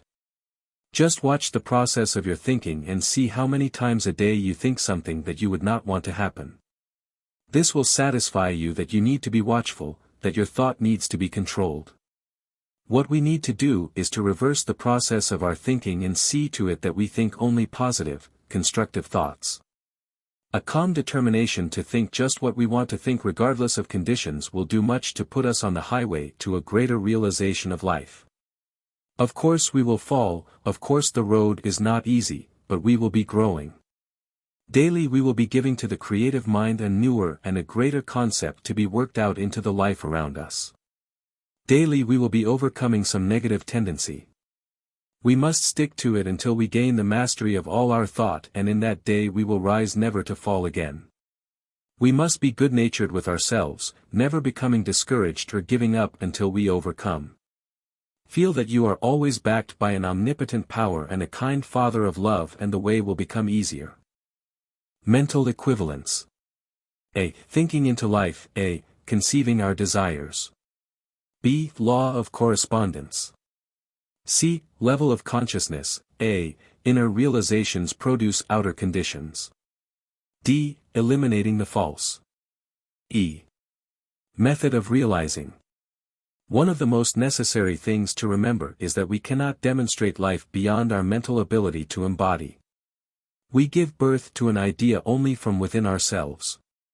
What we are, we put into our thinking. What we are not, we cannot put into it. If we are to draw from life what we want, we must first think it forth into life. It always produces what we think. In order to have success, we must first conceive it in our own thought. This is not because we are creators, but because the flow of life into manifestation, through us, must take the form we give to it, and if we want a thing we must have within ourselves the mental equivalent before we get it. This is what Jesus meant when he said that we must believe when we pray. This belief is providing within us that something which knows before it sees what it asks for.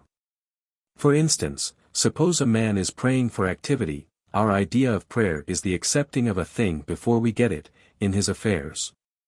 First, before this activity can come, he must have it within himself, he must come to see activity in everything. There must be something that corresponds to the thing that he wants, he must have a mental equivalent. We find that we attract to ourselves as much of anything as we embody within. As water will reach only its own level, so our outward conditions will reproduce only our inner realizations. A man will always draw to him just what he is. But we can learn to provide within the image of what we desire and so in a definite way use the law to get just what we need. If at first we do not have a great realization of activity, we will have to work on what we do have, and as our outer conditions come up to meet the inner cause, we will find that it will be much easier to enlarge the inner receptivity for something greater and more worthwhile. Of one thing we may be assured: we must all start somewhere, and that somewhere is within ourselves. In this within we must make the affirmation, and there, too, we must do the real work of realization. At the first the way may seem hard, for we are constantly confronted with that which seems to be, and we are not always sure of ourselves nor strong enough to overcome, but we may rest content in the assurance that we are growing. Every day we will be providing a bigger concept of life, and with the inner growth we will have an enlarged power to speak forth into the creative mind, with the result that we shall get a fresh impulse and be doing a bigger thing for ourselves. Growth and realization are always from within and never from without. The old race suggestion of fear and poverty and limitation must be done away with, and daily we must clear our thought from all that limits the one from showing forth in our life. Remember that you are dealing with one power, and not with two. This will make it easier, for you do not have to overcome any condition, because conditions flow from within out, and not from without in. A man going to a new town will at once begin to attract to him just what he brings in his thought. He should be very careful what he thinks. He should know just what he wants and daily give it over to the Supreme Mind, knowing that it will work for him. Old thoughts must be destroyed, and new must take their places. Every time the old thought comes, look it squarely in the face and declare that it has no part in your mind. It has no power over you. You state the law and rely on it to the exclusion of all else. Daily try to see more and to understand more. Feel every day that you are being especially looked after. There is no special creation for any individual, but we all specialize the law every time we think into it. For all our thought is taken up and something is always done with it. A good practice is to sit and realize that you are a center of divine attraction, that all things are coming to you, that the power within is going out and drawing back all that you will ever need. Don't argue about it, just do it. And when you have finished, leave it all to the law, knowing that it will be done. Declare that all life, all love and power are now in your life.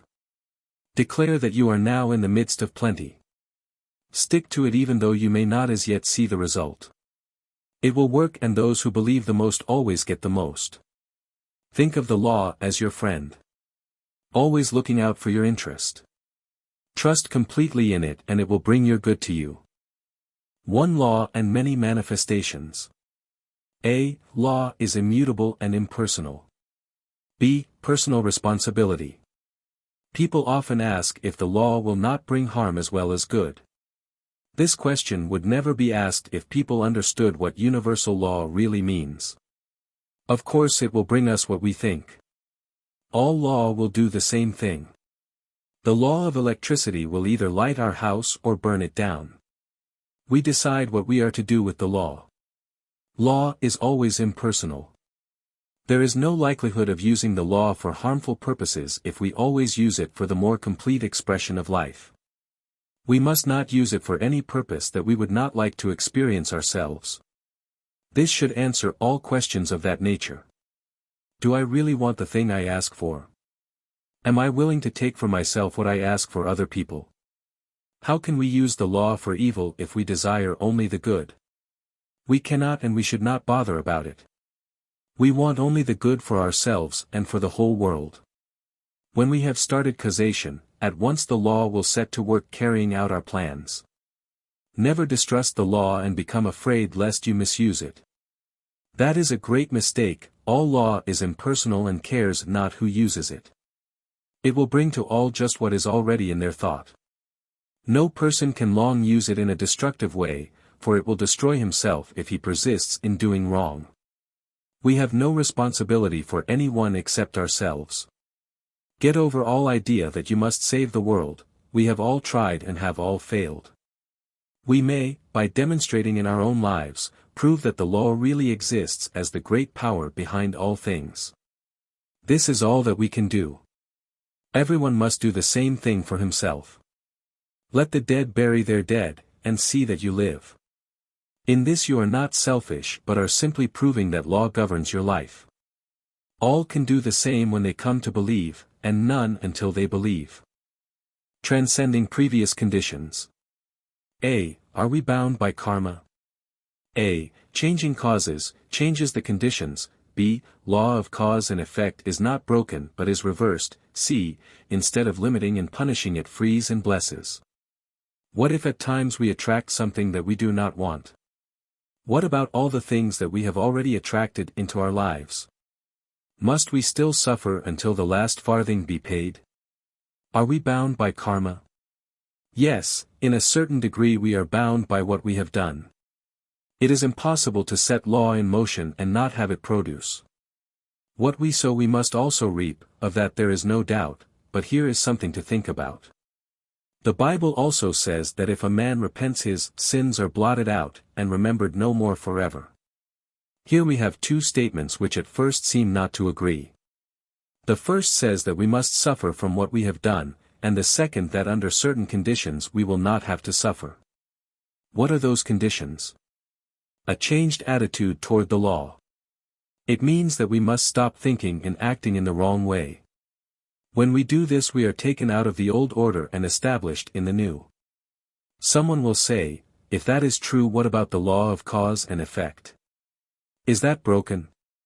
No, it is this way, the law is not broken, it would still work out if we continued to use it in the wrong way, but when we reverse the cause, that is, think and act in a different way, then we have changed the flow of the law. It is still the same law but we have changed its flow, so that, instead of limiting us and punishing us, it frees and blesses. It is still the law but we have changed our attitude toward it. We might throw a ball at the window, and if nothing stopped it, it would break the glass. Here is law in motion. But if someone catches the ball before it reaches the window, the glass will not be broken. Neither the glass nor the law will be broken. The flow of law will be changed, that is all. So can we, no matter what has happened in the past, so transcend the old experience, that it will no longer have any effect upon us. So if we have attracted something that is not best to keep, we will remember that we do not have to keep it. It was the best that we knew at the time, and so was good as far as it went, but now we know more and can do better. As law works without variation, so does the law of attraction work the same way. All that we have to do is to drop the undesired thing from our thought, forgive ourselves and start anew. We must never even think of it again. Let go of it once and for all. Our various experiences will teach us more and more to try to mold all of our thoughts and desires, so that they will be in line with the fundamental purpose of the great mind, the expression of that which is perfect. To fear to make conscious use of the law would be to paralyze all efforts of progress. More and more will we come to see that a great cosmic plan is being worked out, and that all we have to do is to lend ourselves to it, in order that we may attain unto a real degree of life. As we do subject our thought to the greater purposes we are correspondingly blessed, because we are working more in line with the Father, who from the beginning knew the end. We should never lose sight of the fact that we are each given the individual right to use the law, and that we cannot escape from using it. Let us, then, go forward with the belief that a greater power is working through us. That all law is a law of good, that we have planted our seed of thought in the mind of the Absolute, and that we can go our way rejoicing in the divine privilege of working with the Infinite. Understanding and misunderstanding. A. Directing sensitiveness into channels of usefulness. B. Destructive thinking. C. Attaining through love. D. Use of the Golden Rule. There are many persons who are constantly unhappy because they seem always to be misunderstood. They find it hard to use the law of attraction in an affirmative way, and they keep on drawing to themselves experiences which they would rather have avoided. The trouble with them is that there is always an undercurrent of thought which either neutralizes or destroys whatever helpful thoughts they have set in motion in their moments of greater strength. Such persons are usually very sensitive, and while this is a quality which is most creative when under control, it is most destructive when uncontrolled, because it is most chaotic. They should first come to know the law and see how it works, and then treat themselves to overcome all sensitiveness.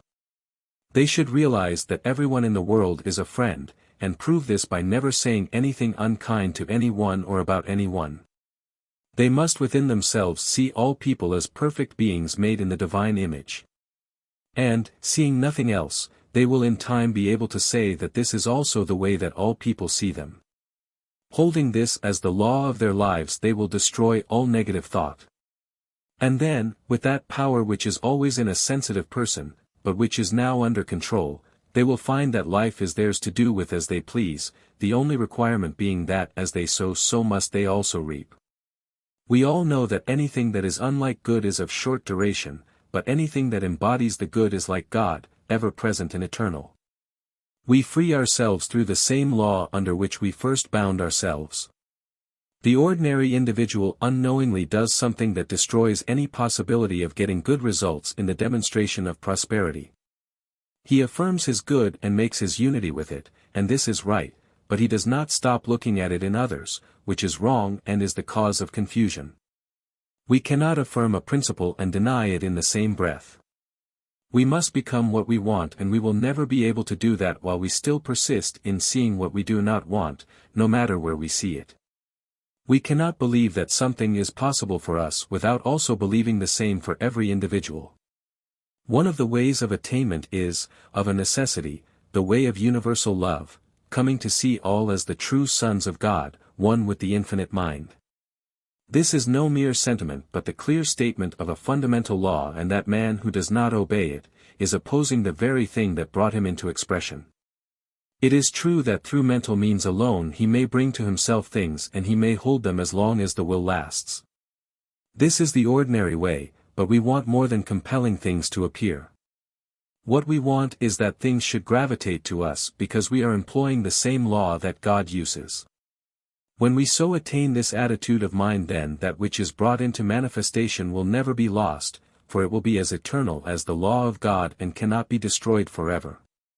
It is a comfort to know that we do not have to make things happen, but that the law of divine love is all that we will ever need. It will relieve the overworked brain and the fatigued muscle just to be still and know that we are one with the all in all. How can we enter in, if at one and the same time we are believing for ourselves and beholding the beam in our brother's eye? Does that not obstruct the view and pervert our own natures? We must see only the good and let nothing else enter into our minds. Universal love to all people and to all things is but returning love to the source of all love, to him who creates all in love and holds all in divine care. The sun shines on all alike. Shall we separate and divide where God has so carefully united? We are dividing our own things when we do this, and sooner or later the law of absolute justice that weighs out to each one his just measure will balance the account, and then we shall be obliged to suffer for the mistakes we have made. God does not bring this agony on us, but we have imposed it on ourselves. If from selfish motives alone, we must love all things and look upon all things as good, made from the substance of the Father. We can only hope to bring to ourselves that which we draw through the avenue of love. We must watch our thinking, and if we have aught against any soul, get rid of it as soon as possible. This is the only safe and sure way. Did not Jesus at the supreme moment of sacrifice ask that the Father forgive all the wrong that was being cloned to him? Shall we suppose that we can do it in a better way? If we do not at the present time love all people, then we must learn how to do it, and the way will become easier, when all condemnation is gone forever and we behold only good. God is good and God is love, more than this we cannot ask nor conceive. Another thing that we must eliminate is talking about limitation. We must not even think of it or read about it, or have any connection with it in any of our thinking, for we get only that which we think, no more and no less. This will be a hard thing to do. But if we remember that we are working out the science of being, though it may seem long and hard at times, we sooner or later do it, and once done it is done forever. Every step in advance is an eternal step, and will never have to be taken again. We are not building for a day or a year, but we are building for all time and for eternity.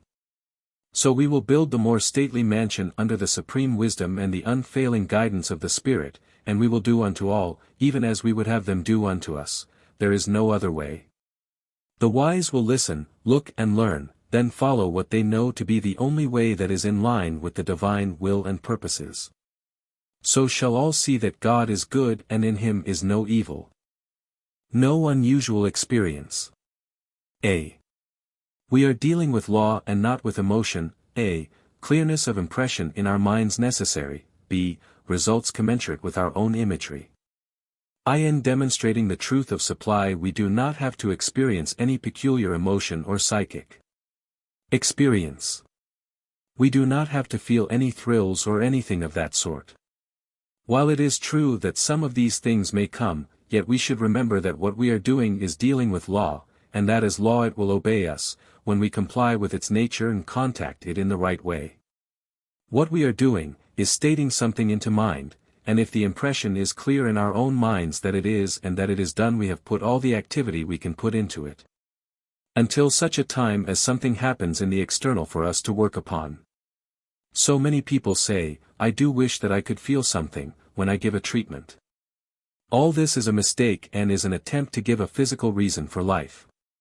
What we do need to feel is that, since God is all and is good, he wants us to have only the good, and feeling this we should take what is already made for us. Our attitude toward such a good Father should constantly be one of thanksgiving.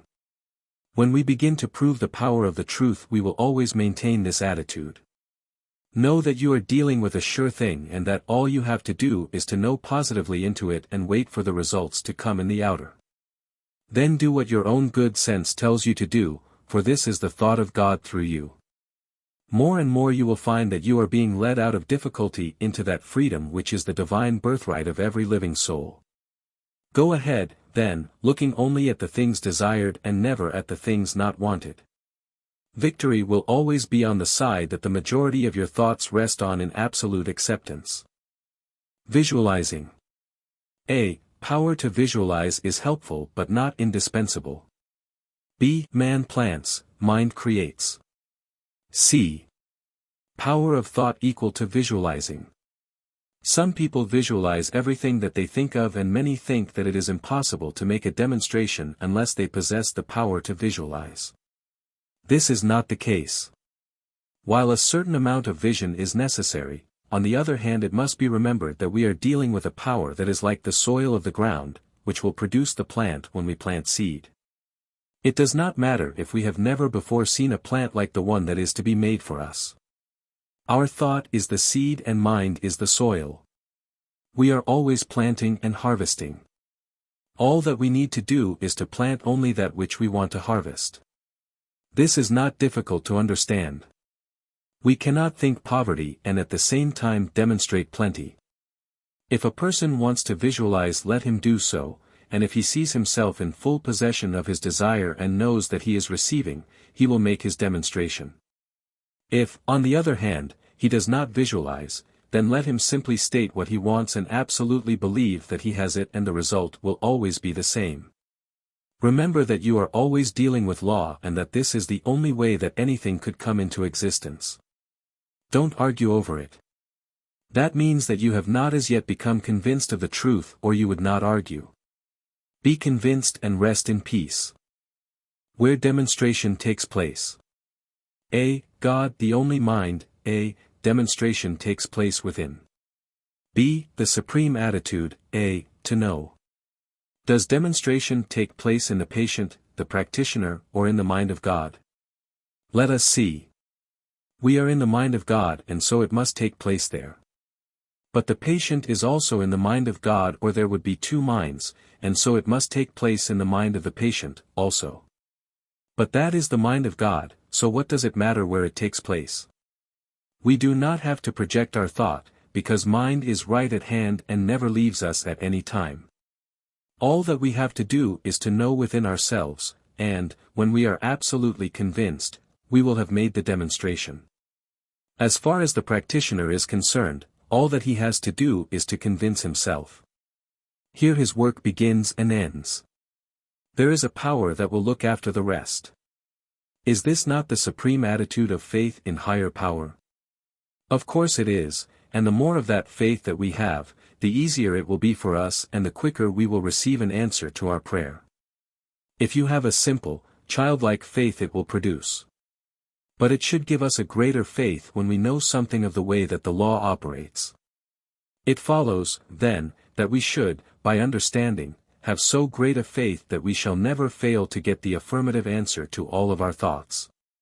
Each victory will strengthen us until the time will come when we will no longer have to say I hope or believe, but I know. Part 2. Treatments. The way to give a treatment is first of all to absolutely believe that you can, believe that your word goes forth into a real creative power, which at once takes it up, and begins to operate upon it. Feel that to this power all things are possible. It knows nothing but its own power to do that which it wishes to do. It receives the impress of your thought and acts upon it.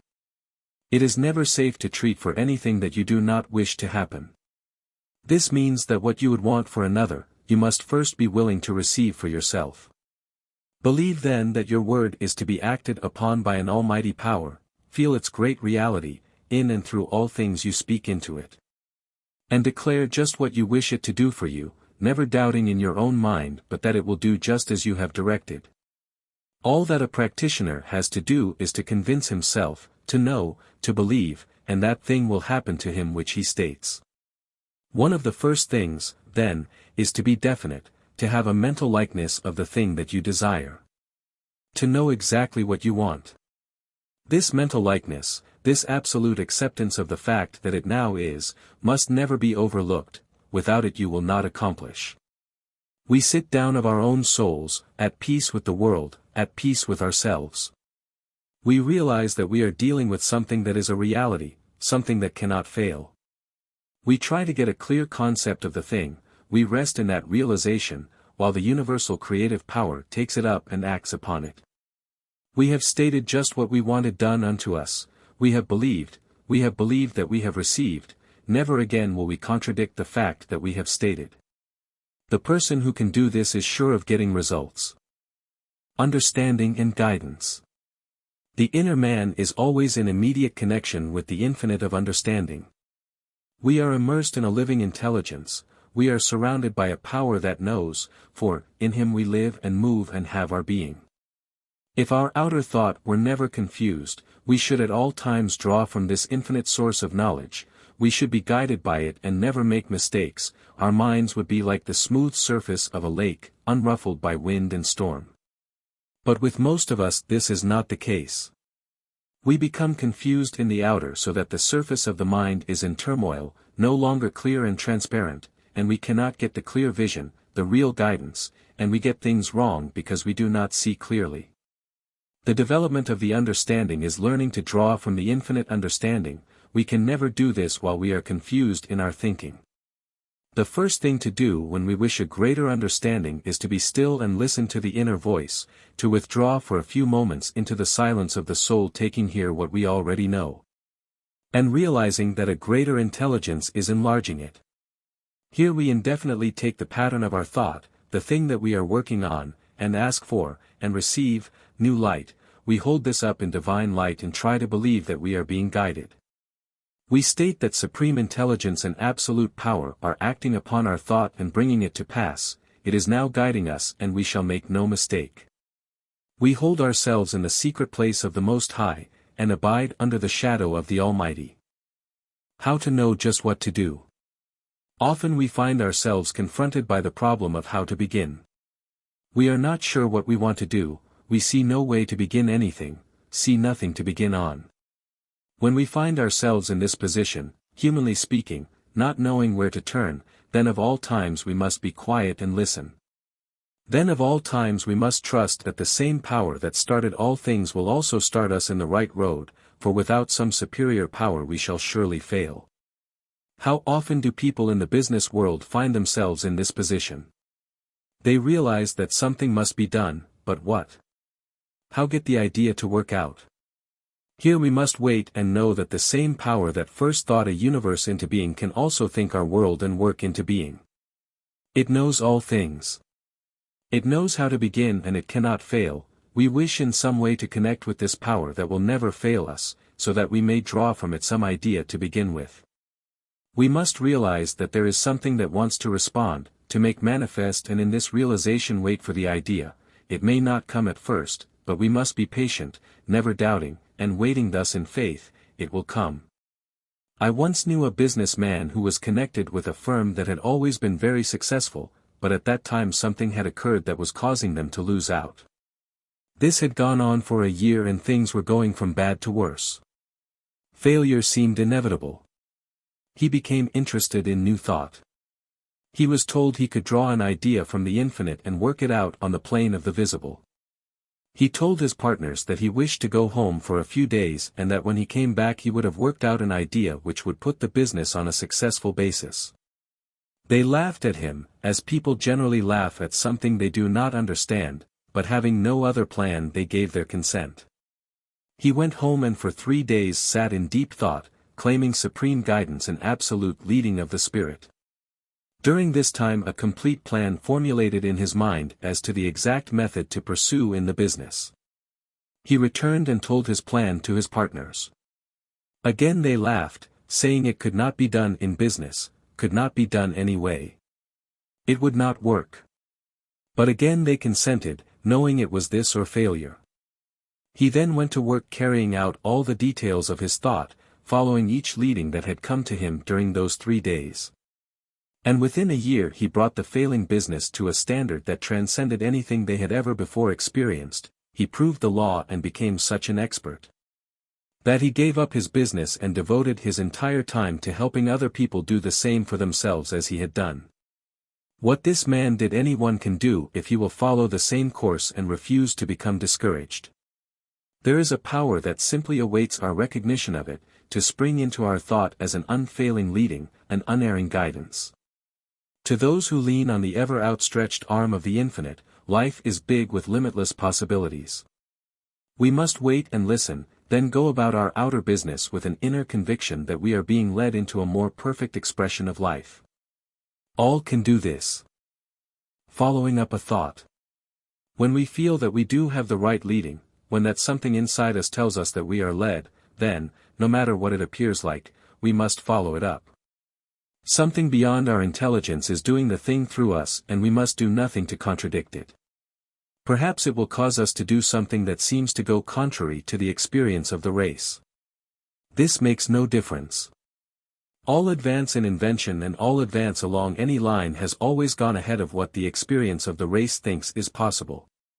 Great men are the ones who get a vision and then go to work to make it come true, never looking to one side but with one-pointedness and calm determination. Stick to the thing until it is accomplished. It may take much patience and a great deal of faith, but the end is as sure as is the reality of a supreme being itself. Never hesitate to trust in that inner leading, never fear but it will be right. We are all in the midst of supreme intelligence, it presses against the doors of our thought, waiting to be known. We must be open to it at all times, ready to receive direction and to be guided into greater truths. The single stream of thought. All that we create are all in mind and what we think into it is taken up and done unto us. This means that as we think it will be done. We cannot think one way one day and change our thought the next and hope to get the desired results. We must be very clear in our thought, sending out only such thoughts as we wish to see manifested in our condition. Here is something worth remembering. Unless we are working with people who think as we do, we had better be working alone. One stream of thought, even though it may not be very powerful, will do more for us than many powerful streams that are at variance with each other. This means that, unless we are sure that we are working with people who harmonize, we would better work alone. Of course we cannot retire from business simply because people do not agree with us, but what we can do is to keep our thoughts to ourselves. We do not have to leave the world in order to control our thought. But we do have to learn that we can stay right in the world and still think just what we want to think, regardless of what others are thinking. One single stream of thought, daily sent out into creative mind, will do wonders. Within a year the person who will practice this will have completely changed his conditions of life. The way to practice this is daily to spend some time in thinking and in mentally seeing just what is wanted. See the thing just as it is wished and then affirm that this is now done. Try to feel that what has been stated is the truth. Words and affirmations simply give shape to thought, they are not creative. Feeling is creative, and the more feeling that is put into the word the greater power it will have over conditions. In doing this we think of the condition only as an effect, something that follows what we think. It cannot help following our thought. This is the way that all creation comes into expression. It is a great help to realize mentally that at all times a great stream of thought and power is operating through us. It is constantly going out into mind, where it is taken up and acted upon. Our business is to keep that stream of thought just where we want it to be ready at any time to act when the impulse comes for action. Our action must never be negative, it must always be affirmative, for we are dealing with something that cannot fail. We may fail to realize, but the power in itself is infinite and cannot fail. We are setting in motion in the absolute a stream of thought that will never cease until it accomplishes its purpose. Try to feel this, be filled with a great joy as you feel that it is given to you to use this great and only power. Keep the thought clear and never worry about the way that things seem to be going. Let go of all outer conditions when working in mind, for there is where things are made, their creation is going on, and it is now making something for us. This must be believed as never believed before, it must be known as the great reality, it must be felt as the only presence. There is no other way to obtain. Though all the infinite may want to give, yet we must take, and, as far as we are concerned, that taking is mental.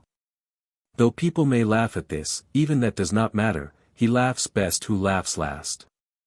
We know in what we believe, and that will be sufficient. Enlarging our thought. We can never stand still in our thought. Either we will be growing or else we will be going back. As we can attract to ourselves only what we first have a mental likeness of, it follows that if we wish to attract larger things we must provide larger thoughts. This enlarging of consciousness is so necessary that too much cannot be said about it. Most people get only a short way and then stop, they cannot seem to get beyond a certain point, they can do so much and no more. Why is it that a person in business does just about so much each year? We see people in all walks of life, getting so far, never going beyond a certain point. There must be a reason for everything, nothing happens, if all is governed by law, and we can come to no other conclusion. When we look into the mental reason for things we find out why things happen. The man who gets so far and never seems to go beyond that point is still governed by law. When he allows his thoughts to take him out into larger fields of action, his conditions come up to his thought. When he stops enlarging his thought he stops growing. If he would still keep on in thought, realizing more and still more, he would find that in the outer form of things he would be doing greater things. There are many reasons why a man stops thinking larger things. One of them is a lack of imagination. He cannot conceive of anything more to follow than that which has already happened. Another thought works like this: this is as far as anyone can go in my business. Right here he signs his own death warrant. Often a person will say, I am too old to do bigger things. There he stops. Someone else will say, competition is too great, and here is where this man stops, he can go no further than his thought will carry him. All this is unnecessary when we realize that life is first of all consciousness, and then conditions follow. We see no reason why a man should not go on, and never stop growing. No matter what age or what circumstance, if life is thought, we can keep on thinking bigger things. There is no reason why a man who is already doing well should not be able mentally to conceive of a still better condition. What if we are active? There is always a greater activity possible. We can still see a little beyond what has come before. This is just what we should do, see, even though it be but a little beyond our former thought. If we always practice this, we will find that every year we shall be growing, every month we shall be advancing, and as time goes on we shall become really great. As there is no stopping in that power which is infinite, as the limitless is without bounds, so should we keep on trying to see more and greater possibilities in life. We should definitely work every day for the expansion of thought. If we have 50 customers a day, we should endeavor to believe that we have 60. When we have 60, we should mentally see 70. This should never stop. There is no stopping place in mind. Let go of everything else, drop everything else from your thought, and mentally see more coming to you than has ever come before. Believe that mind is establishing this unto you, and then go about your business in the regular way. Never see the limitation, never dwell upon it, and above all things else never talk limitation to any one. This is the only way, and there is no other way to grow a larger thought.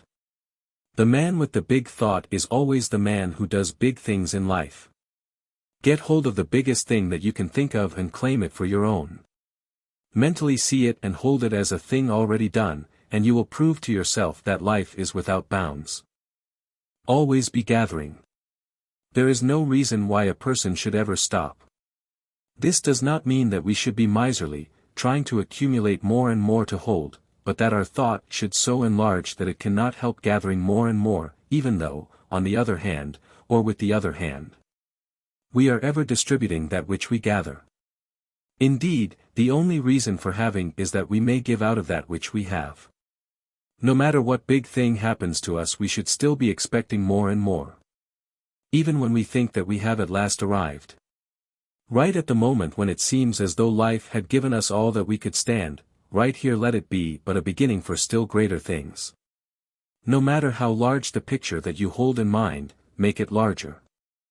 The reason why so many people come to the point where they stop is that they come to a point where they stop growing in their own minds.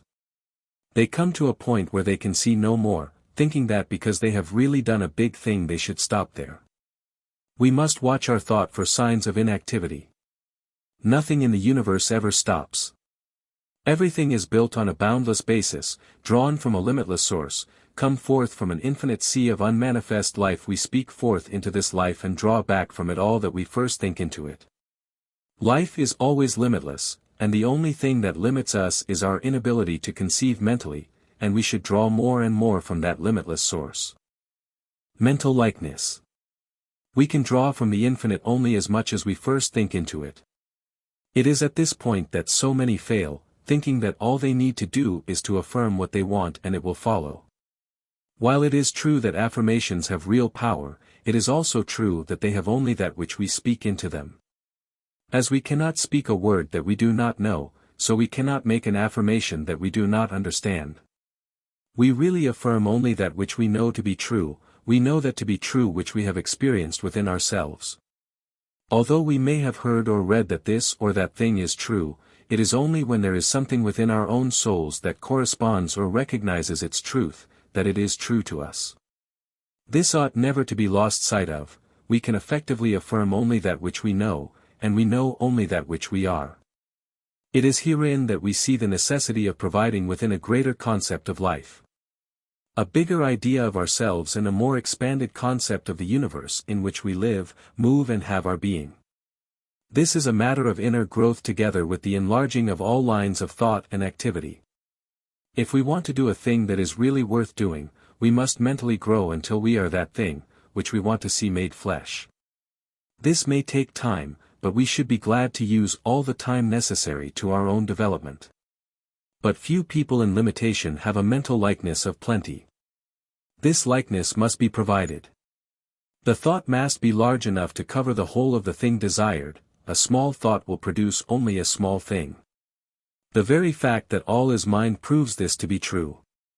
All is mind and, because it is, we can draw from that mind only that which we first think into it as a reality.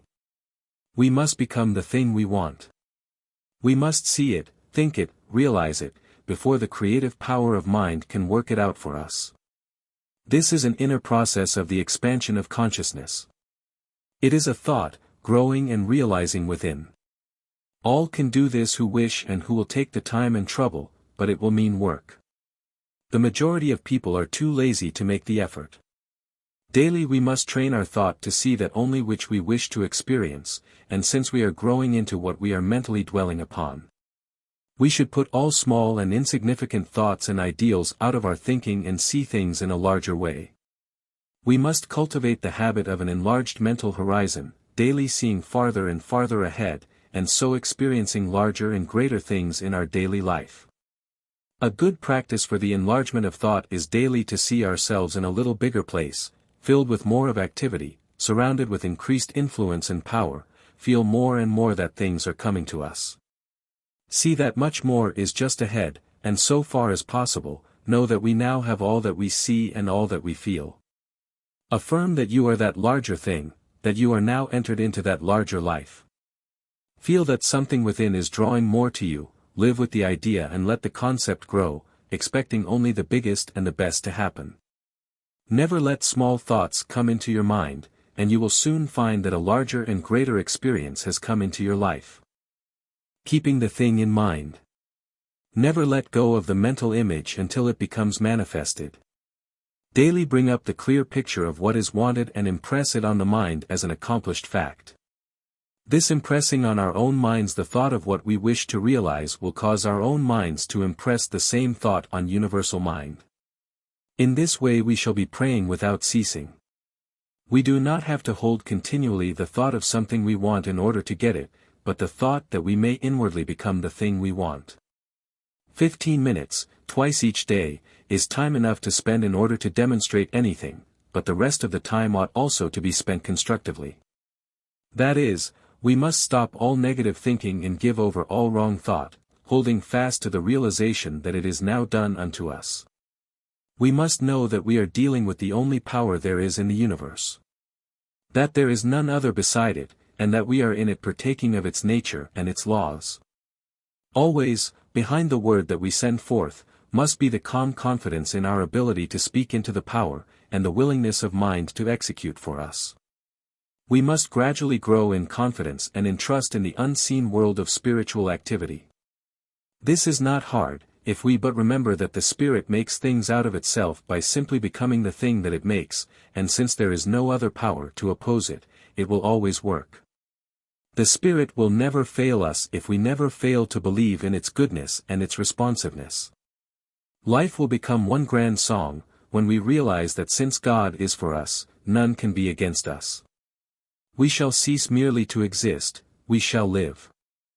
Destroy all thoughts that we do not wish to experience. We must resolutely set our faces to the rising consciousness of the Sun of Truth, seeing only the one power. We must destroy the adversary and leave the field to God or good. All that is in any way negative must be wiped off the slate, and we must daily come into the higher thought, to be washed clean of the dust and chaos of the objective life. In the silence of the soul's communion with the great cause of all being, into the stillness of the Absolute, into the secret place of the Most High, back of the din and the ceaseless roar of life, we shall find a resting place and a place of real spiritual power. Speak in this inner silence and say, I am one with the Almighty, I am one with all life, with all power, with all presence. I am, I am, I am. Listen to the silence. From out of the seeming void the voice of peace will answer the waiting soul, all is well. Here we make known all our needs and wants, and here we receive first-hand from the Infinite all that we shall ever need to make life healthy, happy, and harmonious. Few enter here, because of the belief that conditions and circumstances control.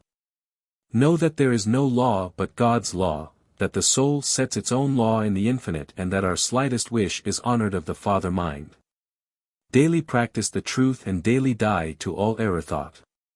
Spend more time receiving and realizing the presence of the Most High and less time worrying.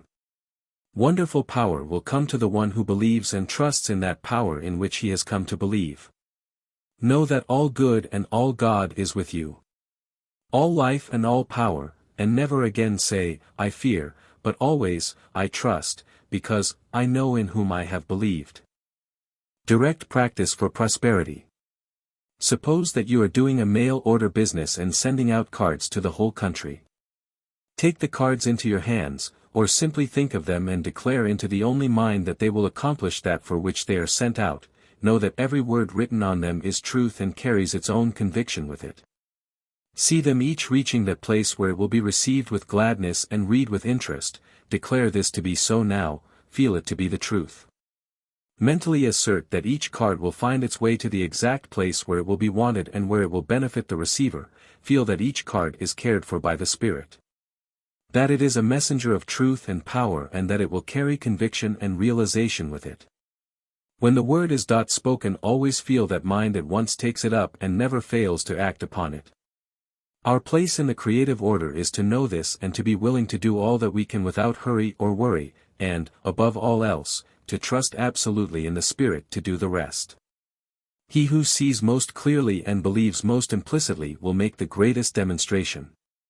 This one should be you, and will be you as soon as the false thought is gone and the realization that there is but the one power and the one presence comes. We are wrapped in an infinite love and intelligence, and we should cover ourselves with it and claim its protection from all evil. Declare that your word is the presence and the activity of the power of all that is, and wait for the perfect concept to unfold. Race consciousness. One of the things which greatly hinders us from demonstrating a greater degree of prosperity we may call race thought or race consciousness. This is the result of all that the race has thought or believed. We are immersed in it, and those who are receptive to it are controlled by it. All thought seeks expression along the lines of least resistance. When we become negative or fearful, we attract that kind of thought and condition. We must be sure of ourselves, we must be positive, we must not be aggressive, but absolutely sure and poised within. Negative people are always picking up negative conditions. They get into trouble easily. Persons who are positive draw positive things, they are always successful. Few people realize that the law of thought is the great reality, that thoughts produce things.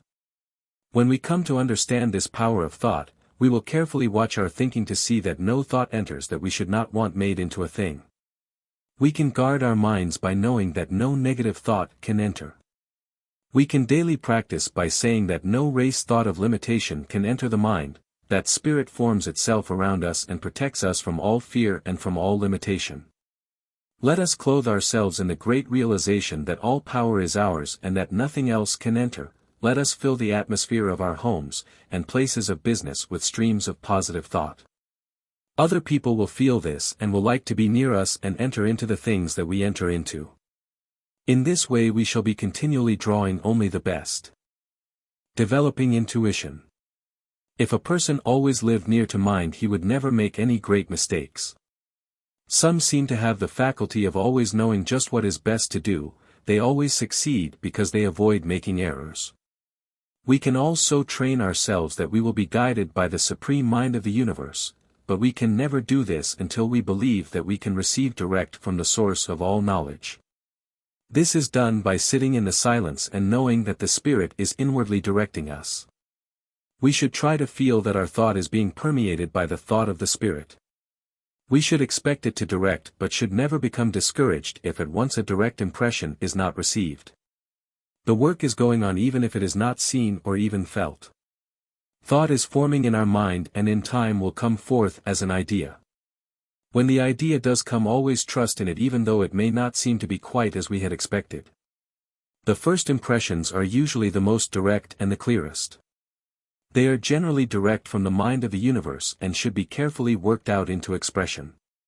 We declare as we sit in the silence that the Spirit of all knowledge is making known within us just what we should do. That it is telling us just what to say or where to go. Have absolute reliance on this, as it is one of the most important things to do. We should always get that inner assurance before undertaking any new enterprise. Being sure that we have really put the whole thing into the hands of life and that all that we have to do is to work it out in the outer. We shall learn to avoid mistakes when we learn to be directed by that inner voice that never makes mistakes. We should declare in the silence that intelligence is guiding us and it will do so. Presence of activity. Suppose that your place of business does not seem to manifest any activity, that is, suppose that customers do not come. To the person in the business world, the presence of customers generally means activity. Suppose that you have come to believe that the principle will work in the smallest as well as in the greatest things. What you want now is a greater activity. How are you going to see activity when there is none? Here is a great question in truth. Must we overlook that which we see, and that which we have experienced? Yes, absolutely, there is no other way. If we keep on seeing the thing as it appears, we will never be able to change its appearance. What we must do, then, in spite of the seeming inactivity, is still to know and mentally to see and declare that we are in the midst of activity. Feel this to be true, mentally see the place crowded. Know that it is packed full of customers all the time, declare that your word draws them in, have no sense of strain about it whatever, simply know that you are dealing with the only power that there is, it will work, it must work. Realize when you have spoken the word that a greater power has taken it up and that it is being established unto you. Have no idea of limitation, speak forth into mind with perfect trust. If you have the ability mentally to see the place full, combine this with the word, and daily visualize it as being filled. Always combine faith in the higher power with all that you do, feel that you are being especially looked after. This is true. When a soul turns to the universe of unmanifest life, at the same time it turns toward him. Jesus told this in the story of the prodigal son, the father saw him afar off. Always there is that inward turning to us of the parent mind when we turn to it and place ourselves in closer contact with life. We must keep our mind clear so that when the Spirit brings the gift we will be open to receive it. Even God cannot force things upon us. We must receive even before we see. For the feeble hands and helpless, groping blindly in the darkness touch God's right hand in that darkness and are lifted up and strengthened. Always, when we believe, we will have that belief honored of the Spirit of life. Mentally seeing just what we want, still seeing even though the heavens fall, we shall succeed in proving that the law of life is a law of liberty. God made man to have all that the universe contained and then left him alone to discover his own nature. Stop all striving, all struggle, and within your own soul know the truth and trust absolutely in it. Daily declare that you are being guided and protected and that the power of the Spirit is bringing all to pass, and wait in perfect peace and confidence. Such an attitude of mind will overcome anything and will prove that spiritual thought force is the only real power in the universe. Drawing your own to you. Suppose that you wish to draw friends and companions to you, that you wish to enlarge your circle of friendships. This, too, can all be worked out by law, for everything can be worked out by the same law, the reason being that all is one and that the one becomes the many in expression. There are too many people in the world who are lonesome because they have a sense of separation from people. The thing to do is not to try to unify with people, but with the principle of life behind all people and things. This is working from the center and not the circumference. In this one mind are the minds of all people. When you unite your thought with the whole, you will be united with the parts of the whole. The first thing to do, then, is to realize that life is your friend and companion, feel the divine companionship, feel that you are one with all life. Declare that, as this thought awakens within your mind, so does it awaken within the mind of the whole race, feel that the world is being drawn to you, love the world and everyone who is in it, include all, if you would be included in all. The world seeks strength, be strong. The world loves love, embody it, see the good in all people, let go of all else. People will feel your love and will be drawn into it. Love is the greatest power in the universe, it is at the base of all else. It is the cause of all that is. Feel your love to be like a great light lighting the pathway of the whole world, it will come back to you bringing so many friends that there will not be time enough to enjoy them all. Become a real friend and you will have many friends. Be sufficient unto yourself and at the same time include all else, and people will feel your strength and will have a desire to come into the radiance of it. Never become unhappy or morbid. Always be cheerful and radiate good nature and happiness, never look depressed or down in the mouth. The world is attracted to the strongest center of cheer and good fellowship. Never allow your feelings to be hurt. No one wants to hurt you, and none could, even though they did want to, you are above all that. Wherever you go know that the Spirit of truth goes before and prepares the way, bringing to you every friend and influence that will be necessary to your comfort and well-being. This is not selfishness but good sense and will surely bring to you a harvest of friends and companions. Declare unto mind that you are now linked with all people and that all people are linked with you. See yourself surrounded with hosts of friends, mentally feel their presence and rejoice that all good is yours now. Do this no matter what seems to happen, and it will not be long before you will meet wonderful friends and will be brought into touch with the great of the world. The final word. In the last analysis, man is just what he thinks himself to be. He is big in capacity if he thinks big thoughts, he is small if he thinks small thoughts. He will attract to himself what he thinks most about. He can learn to govern his own destiny when he learns to control his thoughts. In order to do this he must first realize that everything in the manifest universe is the result of some inner activity of mind. This mind is God, producing a universe by the activity of his own divine thoughts. Man is in this mind as a thinking center, and what he thinks governs his life, even as God's thought governs the universe, by setting in motion all the cosmic activities. This is so easy to understand, and so plain as to use that we often wonder why we have been so long finding out this, the greatest of all truths of all the ages. Believing, thinking what is believed to be true.